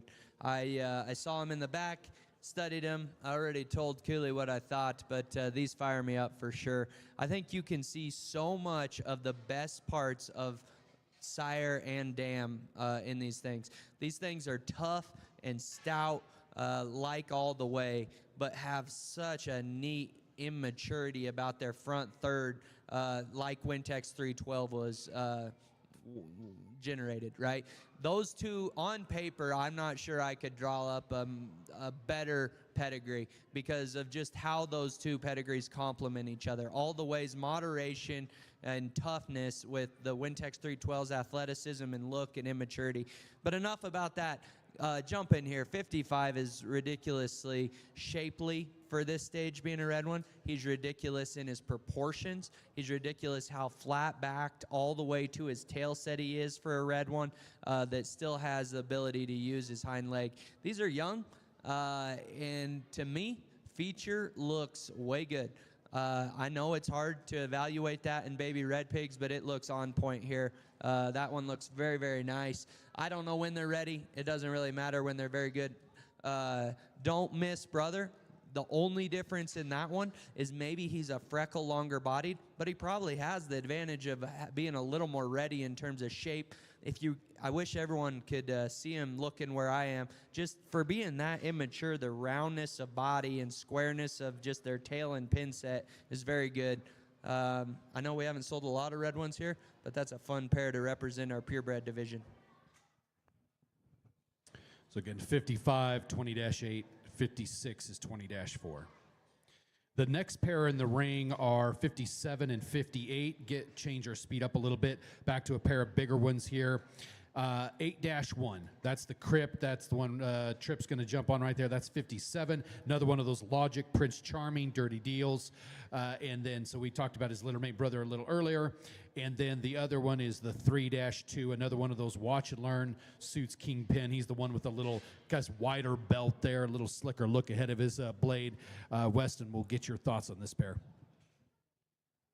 57 went ahead and got full after getting in his pin. That guy will never lack in terms of just being bold in his body, right? When we get down to just fundamentals of being wide coming and going, being round in their cage, big-legged, awesome hair coat on that one. Look how black that thing is. That's awesome, right? That's 57 there. The one that catches my eye real quick, though, here is hiding in the corner in 58. Again, like we've come to expect from that litter. Little more extension there. Love that dude's top shape. Not only how just hard and aggressive it is, but the dimension to it, right? That is a broad, wide back shape that is still creased and rolled up. Again, skin and hair's already on point. I don't even know what these show kids are going to do when you have them looking this black already. So good pair there. Male pigs that I think have a real easy feeding path to success there for you. So again, those are 57 is the 8-1. He's the Logic, Crypt, and then 58 is the 3-2 Watch and Learn suits Kingpin. Okay, the trio that are going to come out next are all littermate 5s. We've talked about them a little bit before. We talked about these 5s. These are Logics, never before Dirty Deal. Again, Mom would have raised that one that was champion lightweight Dark Cross at Weld last year and then reserve at Kingsburg. She's done a phenomenal job. I just saw a video the other day of a Claws pig out of her that's down south in at a really good barn in Texas that looks the part, maybe ready to roll there at Houston. So I'm telling you, this sow does it every single time. And to jump into her just a little bit, I would tell you, if you went to the farm and you said, let's just judge sows, she might be last, as skinny as she is, because she puts everything in her pigs. But I promise you, with that Dirty Deal sow on the bottom side there, they bulk up and they're round-bodied when it's all said and done. This trio right here, I would really pay attention if you're wanting to gravitate towards some pigs. Their skeleton is good. Their comfort level is amazing. Skin and hair texture is just absolutely amazing in these Logics. And They utilize their hip and hind leg just so effectively. Absolutely love it. Trip, jump on the gilt first, the 5-11. That is 63. She's the 1 5-liter gilt I did bring. She's got a white tail, got a cool chromed up look on her. That one, guys, fires me up a lot. I think that one can be awful fun once you flesh her up and get her ready to roll in a jackpot setting or even toward the very end. 5-3 is tag number 64, Trip. We'll jump on that one next. That again, 5-3. That one probably reads to have just the roundness of body that we like to have and the right proportions. And again, hip and hind leg is incredible. And then the chromed up one, painted up one in the corner is 5-7. Again, these are all Logics, never before dirty deal. I think we start this pin out with a bang. That gilt's really special, guys. Look here. To be that defined in her jaw, but that clean in her throat is something that I know we all strive for, right? And then you follow that one back, and she is absolutely comfortable in every part of the word. Just the way she holds her head, the way she motors, works out of her front and rear leg. And then you cap it off with a sweet white tail that's really cool and just eye-catching. That one's pretty shiny. For you gilt buyers, in case, after she wins a show or two, you want to take her back to the sow herd. So you combine Logic with Keplinger's Best Sow Family on a never before, back on Dirty Deal, one of the most iconic ones Heimer's ever sold. That'll work. That does good. Okay, on to the boys. The skinnier belted one there would be tag 64. Again, that one is so neat and just offers so much look, especially, and it makes sense, I guess, when you look at that. Logic being a woke son, right? You're getting that comfort and that look from that. Try to pick a hole in that one, I guess I'd challenge you, because I don't care if he doesn't overwhelm somebody anywhere. We talked about it earlier. When they don't have holes, guys, and everything points in the right direction, sign me up, because those are the kind that are hard to beat. Brother's a little more aggressive maybe in terms of rear leg feature and bulk today, roundness of body. Looks like one, again, that's going to be simple to get to the finish line. Just looks like a feedable barrow who's comfortable. We act like that's not a big deal, but man, in this day and age, finding these things without problems is a challenge. Really good trio of 5-liter pigs there. 63 is the gilt, 64 is the more black one, 65 is the chromed up one. 73 and 74. The next pair we're going to bring in are 73 and 74.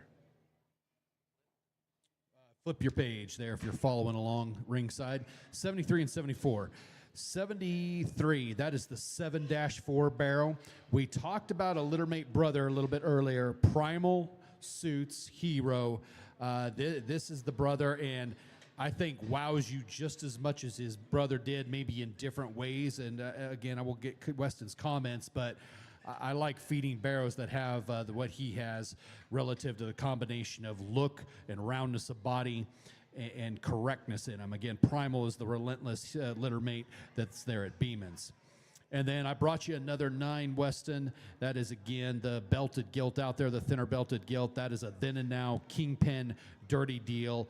One that, boy, you take that one home, you're going to be very pleased here in probably about 30 days of how much you swiped one there at the sale, because that one's look and just proportions and the way she utilizes her hind leg is very, very neat. Probably kind of a mixture of pins here that are a little bit different types, but we'll get Weston's thoughts. Man, this pin is awesome. Ralph was giving me a hard time. I'm going to tell you that I think this one could have been your leadoff. What are you doing? What are we at? Lot 73, 7-4, the wide belt male pig. To get a relentless, primal, whatever, son that's that short-backed and proportional, guys, comfortable, good-looking, stout. Study that one's tail root. That thing is huge at the base of his root. The indicators there in terms of just skull and tail make me think he has a chance of being giant-legged when it counts the most. Comes at you like a truck in his chest. His upper pin set is awesome. Yeah, he's immature in his muscle. He should be, right? That's how I want him too. Gilt is absolute Cadillac from the side. The way that one's neck ties into her blade, so high tying, just sharp, right? Again, when they're that neat fronted, but still short backed and comfortable, up on her front foot, feed that one forever, make that one a giant breeding gilt after you win your market show, and have a really fun project there. Good pair. 73 is the barrel, 74 is the gilt.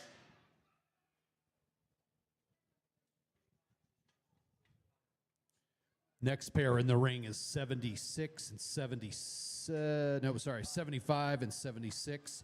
75 is the barrow. He's a crypt. That's 6-3. That's another one of those wide awakes, Money Moves. You talked about Money's On a little bit earlier. Money Moves was a son of his that, again, I will challenge you all day long. Go find a stouter skulled, bigger armed litter of pigs than these sixes, just in terms of just column of bone all the way to their front foot, and yet tall shouldered too. Just an incredibly unique type of animals there in those sixes. And then the gilt, that is tag number 76. That is a watch and learn wide awake magic trick.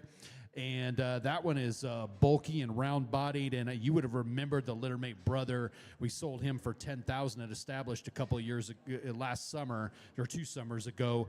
That one was a giant hind-legged one.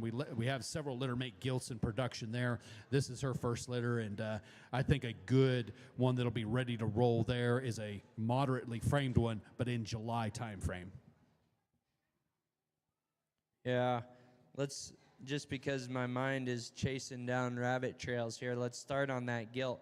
So watch and learn, wide awake, back on a wide awake, and then we already talked about magic trick today on back on from G&S there, and just you think about that pedigree, that's sweet. And then you look out and you're like, holy cow, how is one that short-backed, round-bodied, but still good off both ends, right? Sometimes when we just shove these things, moderate them, we cause problems. But that one's length of hip is still very good with that giant front foot.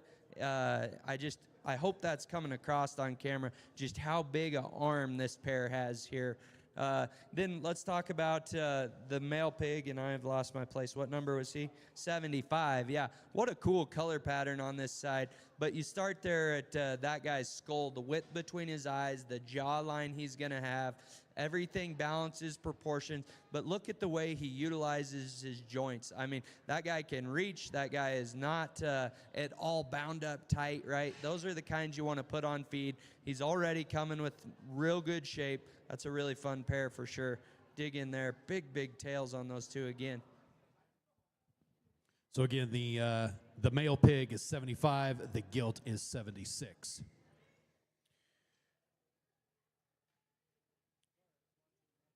Okay. 84 and 85 will be the next pair that come in here. 84 is the white-footed barrow. That's 11-4. That's another one of those then and nows on a honey nut. Dirty deal.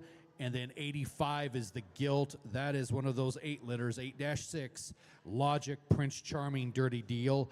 A pair here that I've been very excited about, and I had them here maybe a little toward the end of the sale, but I thought they brought some very unique pieces, a little different in their kind of where maybe you want to end with them, but some very unique animals here. We'll get Weston's thoughts on 84 and 85.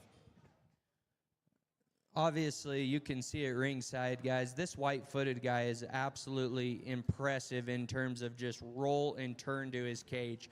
His blade shape, his chest width, and just how robust and three-dimensional he is in a proportional package is really unique there. If this gilt wasn't in that particular male's pin, I'd be talking about how round her cage is, right? If you really study just the upward and outward turn that thing has, lets her lay an absolutely huge, fresh back down her spine with all sorts of shape, but still one that balances from the side. Don't take for granted, I guess, how much easier feeding ones that are just this genuine in their width, cage, and shape. It just makes life easier. We don't have to go manufacture things that aren't there. Yeah, I promise you they're genuine. So the barrow is 84. The gilt is 85. Again, that barrow is a then and now honey nut. And the gilt is one of those 8 litters. Logic, Prince Charming, Dirty Deal. Pretty royally bred there, and that one's pedigree. I do like that one's potential from a longevity standpoint. Winding down here, we've just got a couple pens left for the Flatland crew. The next up is 90 and 91. This is a pair of 6 litters. The male pig, he's a crypt, 6-1, wide awake, money moves, gangster. That's the barrow. One that, man, I do like this one. I think he has some very unique feature to him. And then the gilt, 6-8, again, wide awake, money moves, gangster is the pedigree. Just a tremendously stout pair, big armed ones here in these 6s. We'll see here which one wants to go, and we'll start with that. The 91 here, oh, there, it don't matter. You pick one. The more black male pig, I guess. We'll start there. Talk about one that combines a couple things that I think are so important in terms of coming out of the gate with a tough mug, but then leaving you with a hind leg that wants to go way behind the back of his tail. Yeah, he's being weird fighting the whip, but when you study that guy, just get down and watch how far he pushes his hind leg behind his tail. I'm a big fan of that when they can just use that hind leg, and I think that is one of the extras that we got to talk about on that guy for sure. The gilt, maybe just a notch bigger in her frame compared to her pin mate here, but one that is really just flat back, level in her spine, good in her lines, one that once you put a little bit of belly and just swoop to that one's flank, everything's going to work real good there. Again, tough coming at you, comfortable leaving you. That's a good place to start when buying a show pig. I can promise you guys, if you're looking for stuff that's going to be ready to roll there the mid to late July, I would jump in here on these 6s. They're going to be very, very happy when you're all said and done with those, and they could be big heavyweight pigs that get there. So again, the male, number 90, 6-1, he's a crypt, and 91, the gilt, 6-8. The final pair we'll offer here for Flatland Show Pigs is 100 and 101. 100 is the 6-4 barrow. He's kind of the chromed up one, a little white on his underline there that Tripp's jumping on.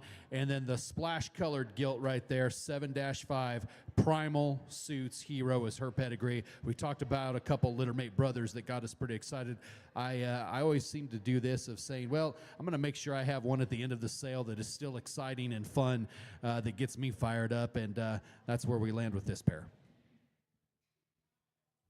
What a cool pair. You know, you try not to say the same things, and I don't know how many times I've said it. I'm not counting, but proportions here on this pair I think is spot on, just in terms of being extended where we want them to. Clean there, if you can look at that male pig, just how clean he is in his throat for then exploding into a short back that's monstrous and a long hip. That's a good place to start.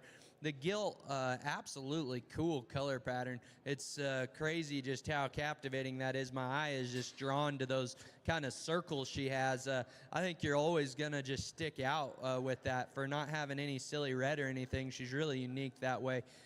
But again, really good pedigree, comes from a good litter here, guys. When that one gets her head up, she's going to be tall at the point of her blade, neat fronted, but still round and bold in her cage, as we expect from this set we've seen from Flatland here. Really comfortable, good pair to end on. Thank you, guys. We sure appreciate you looking at our set. If you have questions in the back, we'll do that. And we're going to roll right into Hinton's here in about 1 minute.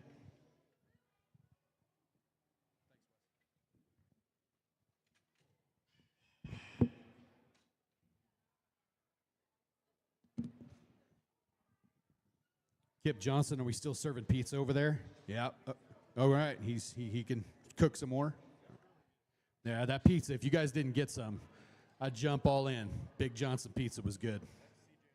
Absolutely. He'll be at every CGSA show. Okay, Hinton Livestock. Here we go, Ralph. Thank you, Ben. Thank you, everybody, for being here. We do appreciate it a ton. And I don't want to keep you here all night, so we'll move quickly, but I do want to talk about each of these litters and then let Ben talk about the pigs themselves. Our leadoff pig is in here along with one of his littermate brothers. The one with a lot of white on his top is our leadoff. And guys, I really like this pig.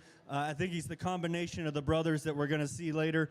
They would be a trust fund, wide awake, buckle up. Their mom would have sold through this ring actually last year. She would have been one of the 7s. And if you remember, that was a highlight litter for us. There was about 175 of them that we sold at Elevate. There was a bunch of them. They got good homes. Champion middleweight at Lincoln County. 2 barrels top 3 at State Fair. And actually ended up with both of the calico gilts back at our house. One that we're gonna, maybe was a blessing in disguise because we had one that we bought back for Savannah. She hurt herself before we ever went to a jackpot, and now she's just gonna be in the sow lot, and we're really happy because obviously she's here leading off our set. So Trust Fund Wide Awake is the one with more white that Luke has. Same thing with the be lot, got to go further down than I thought. Lot 11, 7-1 is the one that Landon has. Both of these guys are Crips. Well, Ralph and Jordan and the crew just go ahead and bring you a pair right out of the gate here that we've talked about the combination of look ahead of our blade, roundness of body, in the right proportions. Proportions to me is the most key term we talk about today in our show pig world. Does the bone match the muscle? Does the length of body match everywhere it needs to? That's what I see right away when it comes to, well, we'll just talk about lot number 3 right there in front of you, the one with a little more white on him. Guys, I think the window is long on that guy in terms of feeding window, and I hate talking about those things, because I think it gets a little repetitive. But to me, you take that one home, you let him decide when and where he wants to be ready, but you're always going to have one that is built right, the angles are right, roundness of body, length of hip. It is good. Let's go over and talk about 11 over here. Oofta, that one's got a little more punch. Now, I don't know if you guys can see it from your vantage point. From right here, that one is rolled up enough in his back, and his pin set is enormous. And yet, his hind leg drops exactly where it needs to be, directly behind his skeleton, uses his hind leg exceptionally well with big feature that goes all the way down to some wide toes. That's how modern-day show barrows need to be built right here. You guys need to study your lesson here. I think we're going to get some more of these 7s here momentarily, but I like them. We're ready to roll with. The number 3, lot number 3, though, kind of the more white on them there. And then lot number 11, again, both Crips.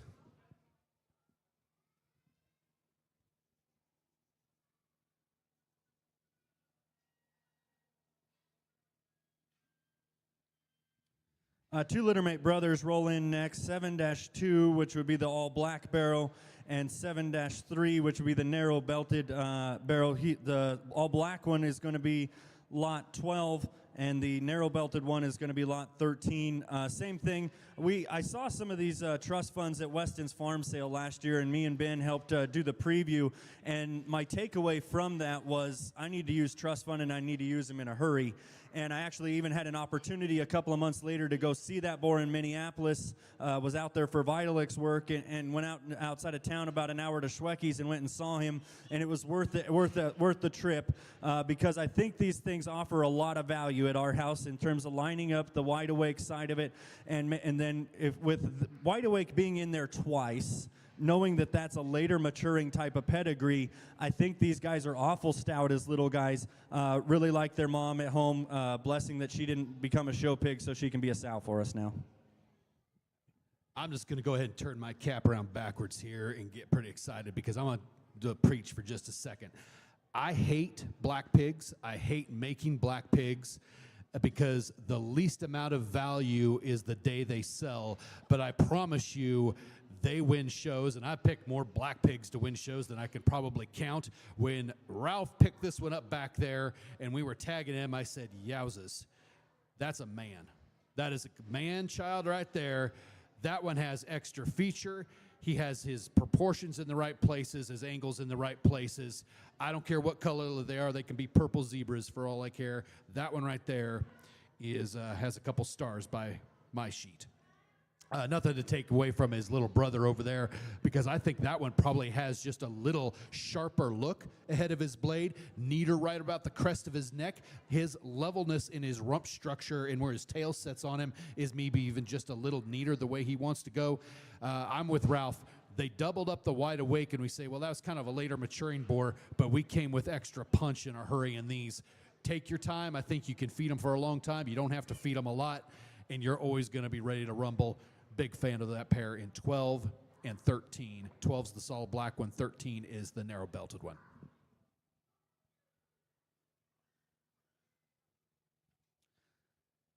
There was some debate at our house on where we were going to start the sale, and I ended up to go with those younger 7s because I thought they went together so well.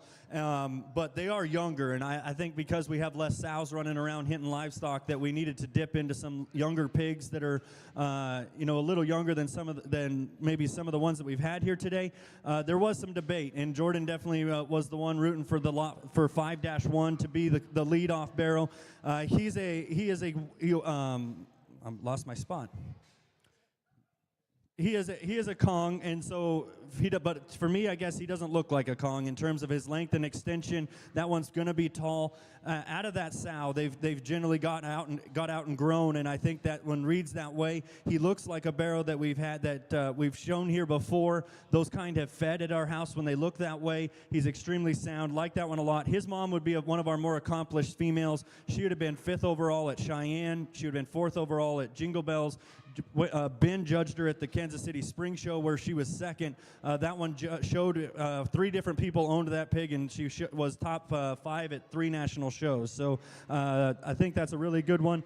The 2 litter is a nightcap, and that's a really popular boar at the moment. Raised a boar that made somebody a whole bunch of money not too long ago.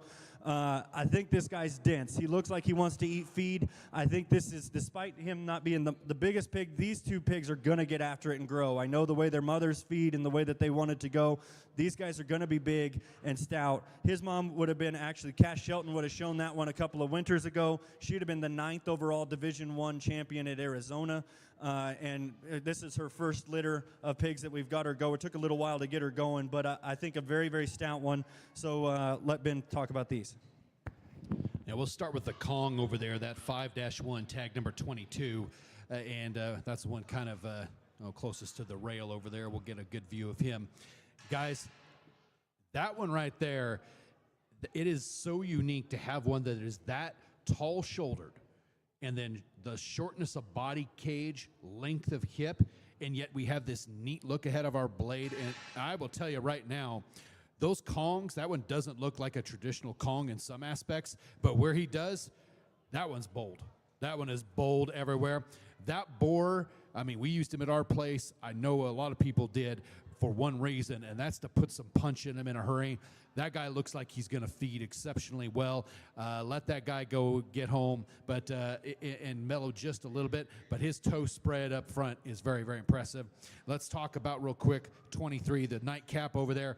Yeah, I'm a fan of those nightcaps. I saw him this summer, I think at Lackey's sale down there in Texas, and I kept coming back to him going, man, that boar's done a really good job. That's the litter mate to Dog Eat Dog, and did an exceptional job there. That wider white one over there, the wide belt, man, that one's width between his eyes, stoutness of jaw, roundness of body, everything you say about that one reads, we're going to have some punch when it's all said and done.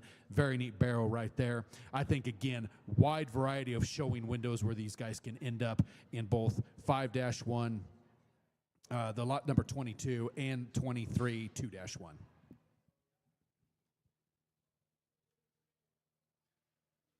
I'm going to shift gears just on the last 2 on the first page, 7-5 and 8-6.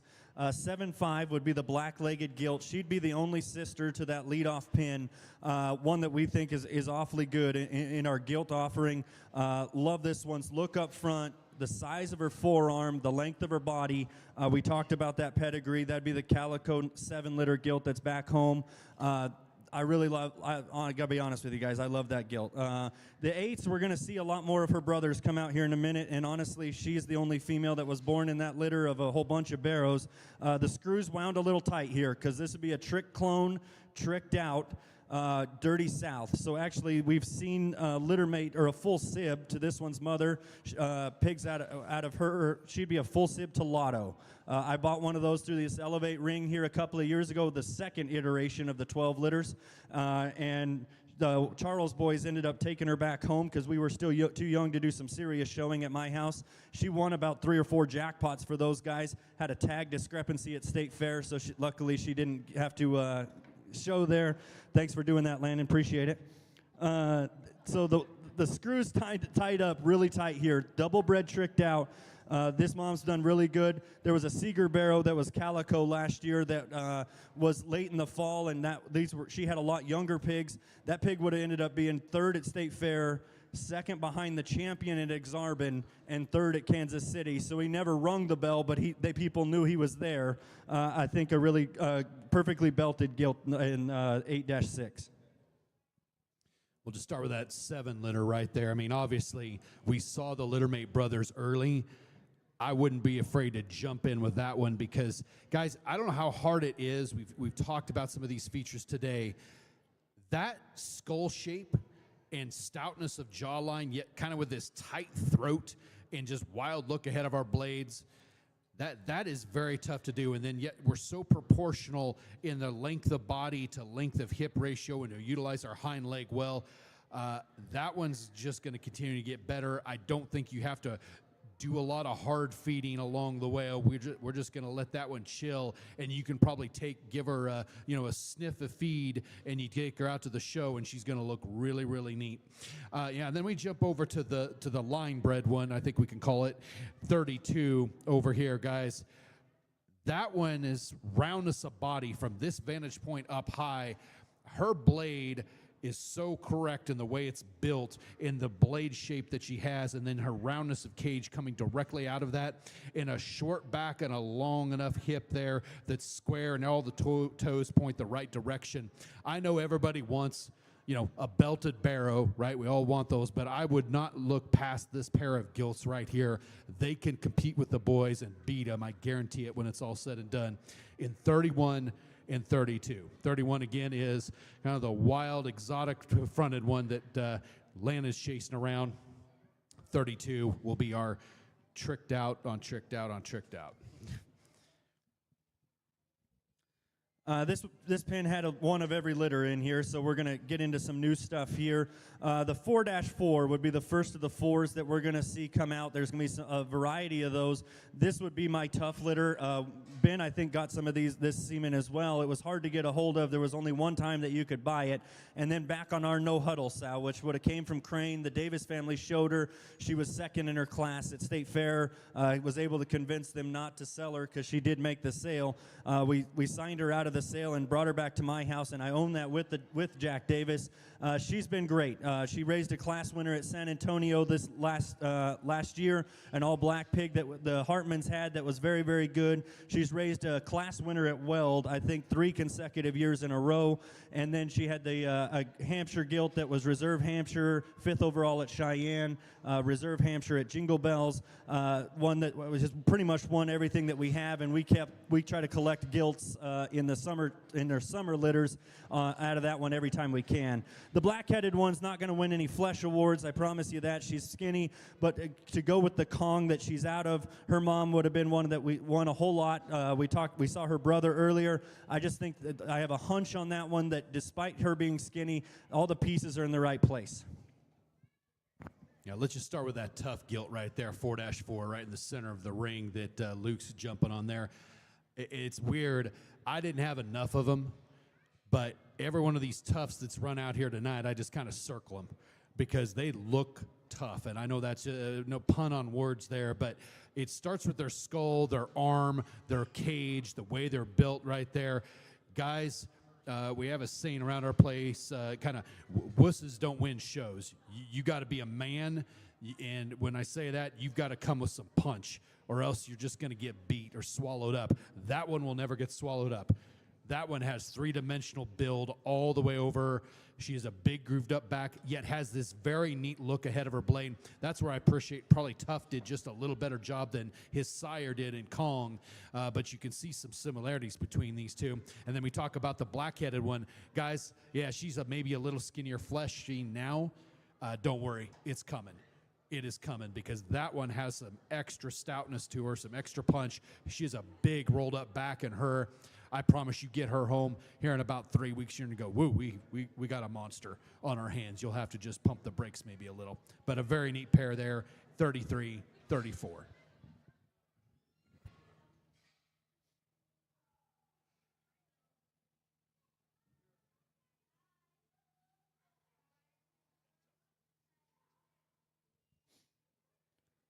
The next three coming in are 8s. We would have saw their sister a few minutes ago that was perfectly belted. We have 5 of these 8s, and 3 of them are up here on this side of the sale. These are the double bred tricked out. So trick 2, tricked out dirty south, full sib to the lotto gilt. Guys, I like these things a whole lot, and these are the youngest pigs that we brought. Full disclosure, these things were born on the 21st of December, but I didn't want to leave them home. I thought they needed this setting to be appreciated, so I brought them, and I think that they're extremely good. Variety of crips and boars in here, so pay attention to that. But their mother's one that we're starting to rely on at our house to make really, really good ones, just like Weston is of Lotto. She seems to make them stouter as they go, so it's okay to be a little skinnier. These guys are young, but I think that they have a lot of upside. Yeah, Luke, the one in front of you there, is that 40? 40, yeah. That one, that's the crypt, I think. That one caught my eye right away. Man, that one's got some punch. His roundness of cage, shortness of back, that one looks like we have a long feeding plan, or we can do a lot of different things with that guy, take him home, manage maybe the front end just a little bit in that guy. But that one looks three-dimensional everywhere I look at him. And then what's our next one there? 41, the boar right there. Oofta. That one's got a little more extension head of his blade. His length of body just fits everything correctly on him. I love his traditional belt. That one, I think you could take any of these home, and you talk about ones that probably just get better with time. That's how I rate that one. And then nothing to take away from the wide-belted 142. Again, I think when there's a playbook and there's a formula, we don't have to go very far from it. A lot of times in this business, we are always looking for the next latest and greatest boar prospect, and we're using all these little ones that are unproven. I'm telling you, these tricked out clones, the reason they keep getting used is they keep making show pigs that look like these right out in the ring, that are versatile, that are comfortable, that can fit a wide variety of judges. And let's not kid ourselves. There's as much variety right now in who wants to pick and how judges want to select stuff right now. You better have a couple different kinds. To me, I would be having one of these 8s on in my barn if I was feeding. I think we're like on our 3rd year in a row, and I keep going back to the trick clones and tricked out original, because I think 3rd year in a row that the best pig at the end has been a tricked out or a trick clone. And it hasn't been from lack of using the most popular boars. I think it just, in the end, those are the guys that consistently find a way to be the best at the end.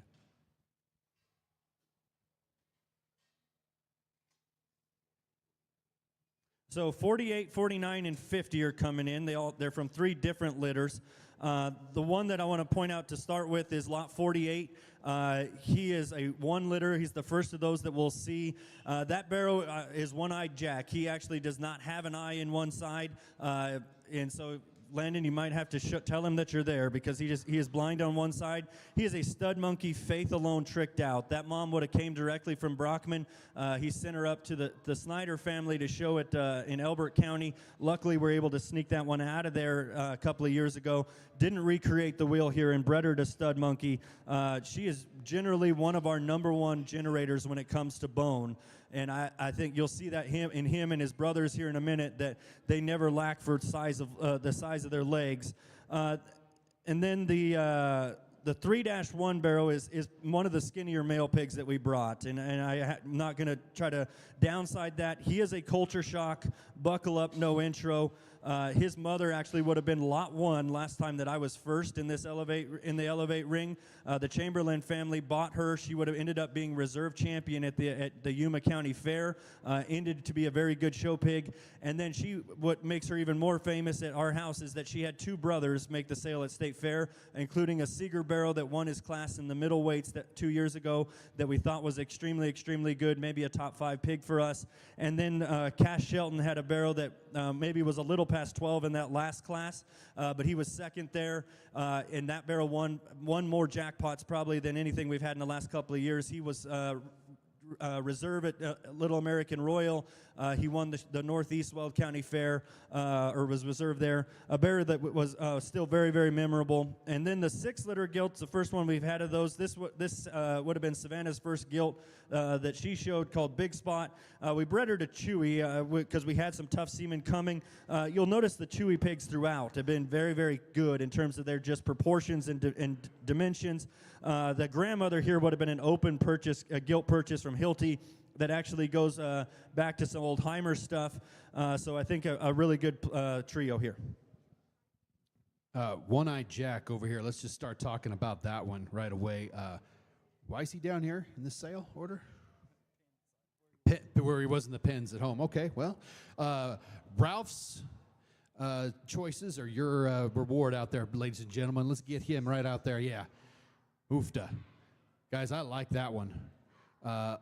I starts with just a very keen look about his skull and his head, and it comes out of the top side of his skull, and it lays into a very comfortable blade, and then he comes down to a big, stout paw off both ends of his skeleton, utilizes a hind leg very, very effectively. I'm a big fan of that particular pig. The skinny culture shock over there. Doesn't surprise me that it's skinny. All of that woke stuff just tends to be a little bit that way early. Trust me, they come with bulk. I loved Culture Shock. I loved him last summer. I loved him when I saw him again this winter on the Boar Tours. I think his balance and just extras of look and quality and kind read true. If you want to take a chance on a greener, skinnier one tomorrow, that's the one I just go ahead and circle right there, because you're going to be very, very happy when that one's all said and done, because he's built right. Then finally, the gilt chromed up one. Another very proportional, sharp-looking rig right there that Chewy Boar's done an exceptional job. I think 3 very unique animals right here in this ring that you need to pay close attention to.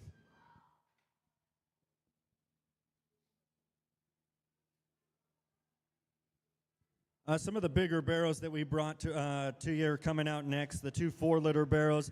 4-2 would be the belted one, and 4-1 would be the black one. Their mother would be that no-huddle sow that came from Crane that has done so well for us that we're trying to accumulate gilts as fast as we can. Similar things on the tough deal, that they're just opened in their chest, they're good in their skull, and then in their cage just opens up. That black one likes to eat feed. If you're looking for a one that's going to get after it and show it a heavyweight at a county fair, that's your guy. He's stout everywhere. I think that one's best day is going to be the last day. Let's see what Ben has to say on these guys. Again, toughs. I circle them every time they come into the ring. We'll talk about the belted one first over there. That's 59, 4-2. Again, I think his look ahead of his blade is still very unique. Elevation at the top of his blade. And I remember when No Huddle came out, he was very aggressive in his muscle shape up high. And then probably, we doubled down on the tough side of things here. But yet that one's cage is laid in him appropriately. And he's still kind of a immature one, the way he looks. I think we can just keep feeding that one, and he's going to get better the longer he goes there. And then, yeah, I would tell you right now, if you need one to be ready a little bit earlier, the black one over in the corner there, that stout round-bodied sucker. We talk about ones that are ready early at the jackpot scene and ones that can be ready late. Trust me, I like winning our shows at the end. That's one right there you're going to be very happy with at the county fair down the road. So now we're at the bottom of the page here. We've got a variety of gilts in this next one. The first ones to come in here are going to be a stud monkey 1 liter gilt and then another tough. And I think that these two are a little different in their type and kind. The stud monkey one is going to be, we talked about that black barrel that just left. She's going to be one that needs to be fed at a bigger weight. She's the one that Luke's working on there. And then the one that Landon has over there is another one of the 4 liter. Actually, here's my mistake of the day. Here it is. 3-4. So I told Weston I had a mistake. It's actually, I inverted her ear notch. She is 3-4. She's actually a culture shock on a buckle up. And her mom would have been the reserve at Yuma. And she's lot number 67, so that's my mess up of the day. This is one of my favorite gilts that we have out here. I think this one, we talked about her brother being really skinny earlier. I think he just had a bad go from being weaned. This one, I love this one in terms of being a belted gilt that has a lot of value early to show and then still has value late. I think, too, that contrast in their kind, but both offer some value. Yeah, we'll talk about 66 first if we can get her out, that stud monkey. We didn't talk about stud monkey, guys, but I would tell you, that boar cut a swath across the Southwest. You know, he was there at Brockman's first, and now he's at Laird's, and boy, they doubled down on him. They put a bunch of good stud monkey sons in production there, and they are aggressive shaped, they are sharp looking, and yet they are still very big in terms of their toes, and that one's what I see right there in that particular gilt. And then we talk about the culture shock gilt over there. Ralph, that might be as fun a gilt as you've put into the ring for me so far. That's why you messed her up? Okay, put her tag down there a little ways. Okay. Culture shock, guys. If you had qualms about the skinny brother earlier and you said, well, I don't know if he's going to get enough, just go ahead and take a look at the littermate sister right there. Those are the kind I like to feed. She's always going to have plenty. She's very comfortable in the way she utilizes her lower joints in her front feet and her rear pastern. That's a good belted gilt right there, guys. I would go ahead and circle her. All right, we got one more before we turn the page in this next duo, so don't jump the gun yet. We'd seen one of those 2 liter barrows come out. A 2 liter gilt comes out in 2-6. Is a nightcap, buckle up, never before. Mother was 9th overall, Division I. At Arizona. And that gilt was one of the very first buckle ups maybe that ever won a show, because it was I jumped in early, and I thought that he matched what we did at our house in terms of look, and we just needed punch. And that would be the wider belted one, Landon, would be 2-6. That's the nightcap. And then if you turn your page, be 1-9 stud monkey, one that has a lot more power, a lot more stuff compared to her sister that was just out here earlier. That would be a stud monkey on the Brockman sow. Ben Cooley sometimes tells me about, are you a breeder or a repeater? I was not a breeder on this one, Ben. I just did follow the playbook. That's okay. When the playbook says we score touchdowns, we just go ahead and do it. These are trained to the syrup. All right. 2-6, 68 there. That's the wide belted one that Luke has out there. Or that's the nightcap, guys. I like that one. Boy, nose pad. That's something I talk about. That one has a big nose and a stout jaw, and yet still has a very neat length of neck and proportion to her. And you could say right now, okay, maybe compared to her penmate out here, okay, she doesn't have as much roundness of body and punch right now. Yeah, that's a little bit different one, but that one's look ahead of her blade and her front 1/3 of her skeleton are probably what excite me the most about that particular gilt. And then, stout one over here, this stud monkey, 1-9. Yeah, that one's a lot, guys. You probably need to take her own chiller out just a little bit, but you're never going to have to question power and muscle and punch in that particular female in 1-9. So 68 is the nightcap. That's the wider belted one. 69 would be the more traditional belted one.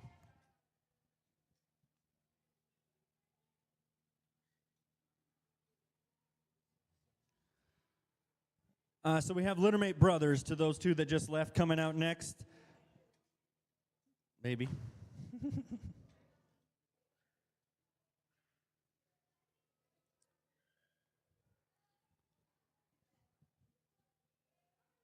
So 77 would be the lone light or calico pig that we brought. Oh no, other way around. Sorry, I got him off. 77 would be the traditional belted pig. 78 would be the calico, and then the black one is 2-4 79. These would be two colored pigs are stud monkeys. Very, very stout. Though that sow, like I said, is probably our #1 generator in terms of just stuff, bone, and ankle. And then the black pig is one that I think will sneak up on you. He is a nightcap. This might be one of my favorite nightcaps in terms of just, he is so wide and good in his blade, and yet his length of body, everything just matches in the way that he's put together. He's extremely flexible, a really good pig that maybe needed to be in a pen further up the sale, but 3 really stout barrows that fit some earlier endpoints. You guys, want everybody to pay attention in the ring right now with these 3. I can't tell you how many shows I get to judge and just watch and evaluate. The first view that a judge looks at when they come right out of a pen is a chest view. And if you don't come with some punch and look like a man right there, you don't even get a pin. And I've seen that time and time again. You're not going to have to worry about it with those 3. They come out of the pen and immediately you take notice. And then on top of that, you study them from the side and you go, okay, does everything fit together? Yep. Then you look at them from behind. All right, we keep our hind leg inside ourselves. Absolutely. Check, check, check. You get to go to a scale. We'll talk about the wide belted one there. That one's probably the one that has a little more length and extension head of his blade. He could look to stretch to a little heavier weight than maybe his calico brother over here. That looks maybe more of a middleweight type of frame size, maybe when it's all said and done. And then we talk about the 2-litter, the nightcap, the solid black one over there. Guys, Ralph was correct. It is tough to combo that much width of skeleton and blade width and yet still attach it correctly on the top side of his skeleton and have that length of back and a long plane of his stifle there to utilize his hip and hind leg. I know I went off earlier about black ones and I don't like them. I like them when they're good. That one's good. Just go ahead and jump in and circle the crypt there in tag number 79.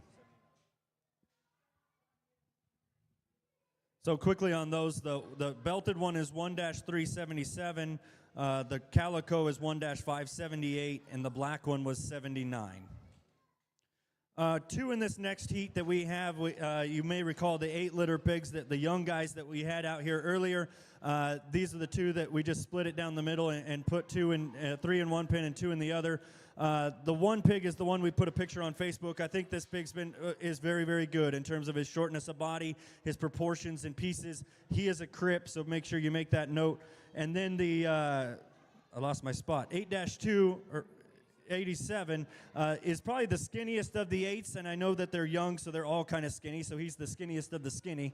But I think that when you watch this guy get on the move, I think I mentioned it about one that Weston had earlier, that not only can he put his foot behind his tail, he puts his hock behind his tail, because this guy's range of motion is absolutely incredible. Mother would be a littermate to Lotto at Weston's house. That's where she came from, double bred, tricked out. I'm glad you brought this 8-litter.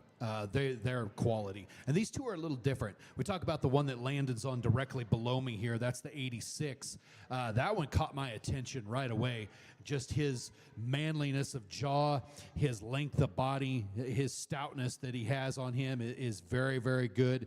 And his proportional length of body and roundness of cage and kind of everything fitting together, I think that one can look good no matter what in the end. And then you are right about tag number 87 over there, the wide-belted one. That one is loose skeleton. I mean, he just handles everything so flexibly and comfortably out here. That's tough to do. You're not going to have to worry about punch. Guys, if you're worried about one that you're like, oh, I don't know if he's got enough today, just look at his litter mates, and they all have plenty. We have feed over here that'll get plenty of punch in them. Nice pair, 86 and 87.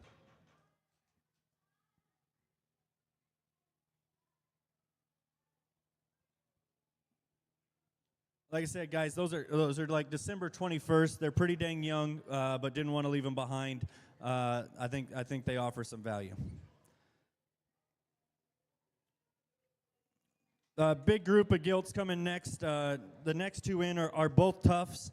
4-6 and 4-5. The 492, 4-6 is the gilt over here. That one has always been one that I go and check on. I think as of the tufts, this one has the most unique skull shape, ear shape, and just power combo that's really hard to do, and especially in a gilt. I think that one's really cute about her head. Her ears are shaped in a way that it makes her even more attractive from the side. I think these are really fun. Back on the no huddle sow that won a class at San Antonio, we keep a lot of gilts out of that sow. In the springtime, we need to sell them all, so they're all here. Yeah, we'll just start with that 92. Guys, I don't know if you understand hair texture. We always talk about lots of hair and long hair, and we talk about, pigment, and, obviously it depends if you could paint them or not. That one right there is almost perfect in our ideal of her pigment, hair texture, the way it kind of lays all over her body. She looks like a brood female with feature that can generate, and I know that maybe doesn't excite some show pig people necessarily, but I'm telling you, that type of show ring presence, that means something to me. And then we talk about our litter mate over here, the little more chromed up one. Guys, they may be a little, skinnier, I guess, middled right now, but I wouldn't worry about that being out of tough. They're going to have plenty of punch to them and roundness of cage. That's how I rate her, even with a sharper look ahead of her blade. So again, that's 92 and 93. 92 is the more traditional belted one. 93 would be kind of the broken belted with the big spot in her blade over there. Tough, no huddle is the pedigree on those.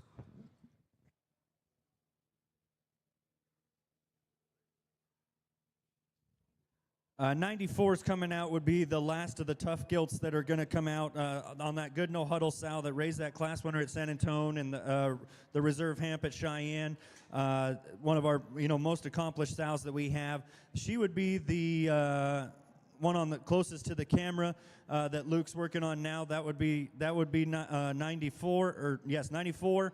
And then the 2-litter pig is 95 here. The last of the nightcap gilts. Always thought this one was for one that's going to show earlier in terms of just get after and feed her hard. I thought that she was always really, really sound. She's stout in her skull. I think that those nightcaps might be something that everybody needs to be paying attention to because they look the part. Yeah, real quick, back on these tufts again. Tag number 93, directly in front of the stand here, the wider, or the one that 94, 4-3. Again, that one's skull shape is just absolutely impressive, yet length of neck is good, which those two things usually don't go together, having a stout skull and a long neck. Sometimes they get jammed up. That's not with her. She doesn't look jammed up at all. And then the nightcap over there, I'm telling you, that pedigree is working, guys, right now. The dog-eat-dog stuff, the nightcap stuff, 95, that kind of dark pigmented one right there. Don't let that one slip by later on in the sale. She's going to surprise you here.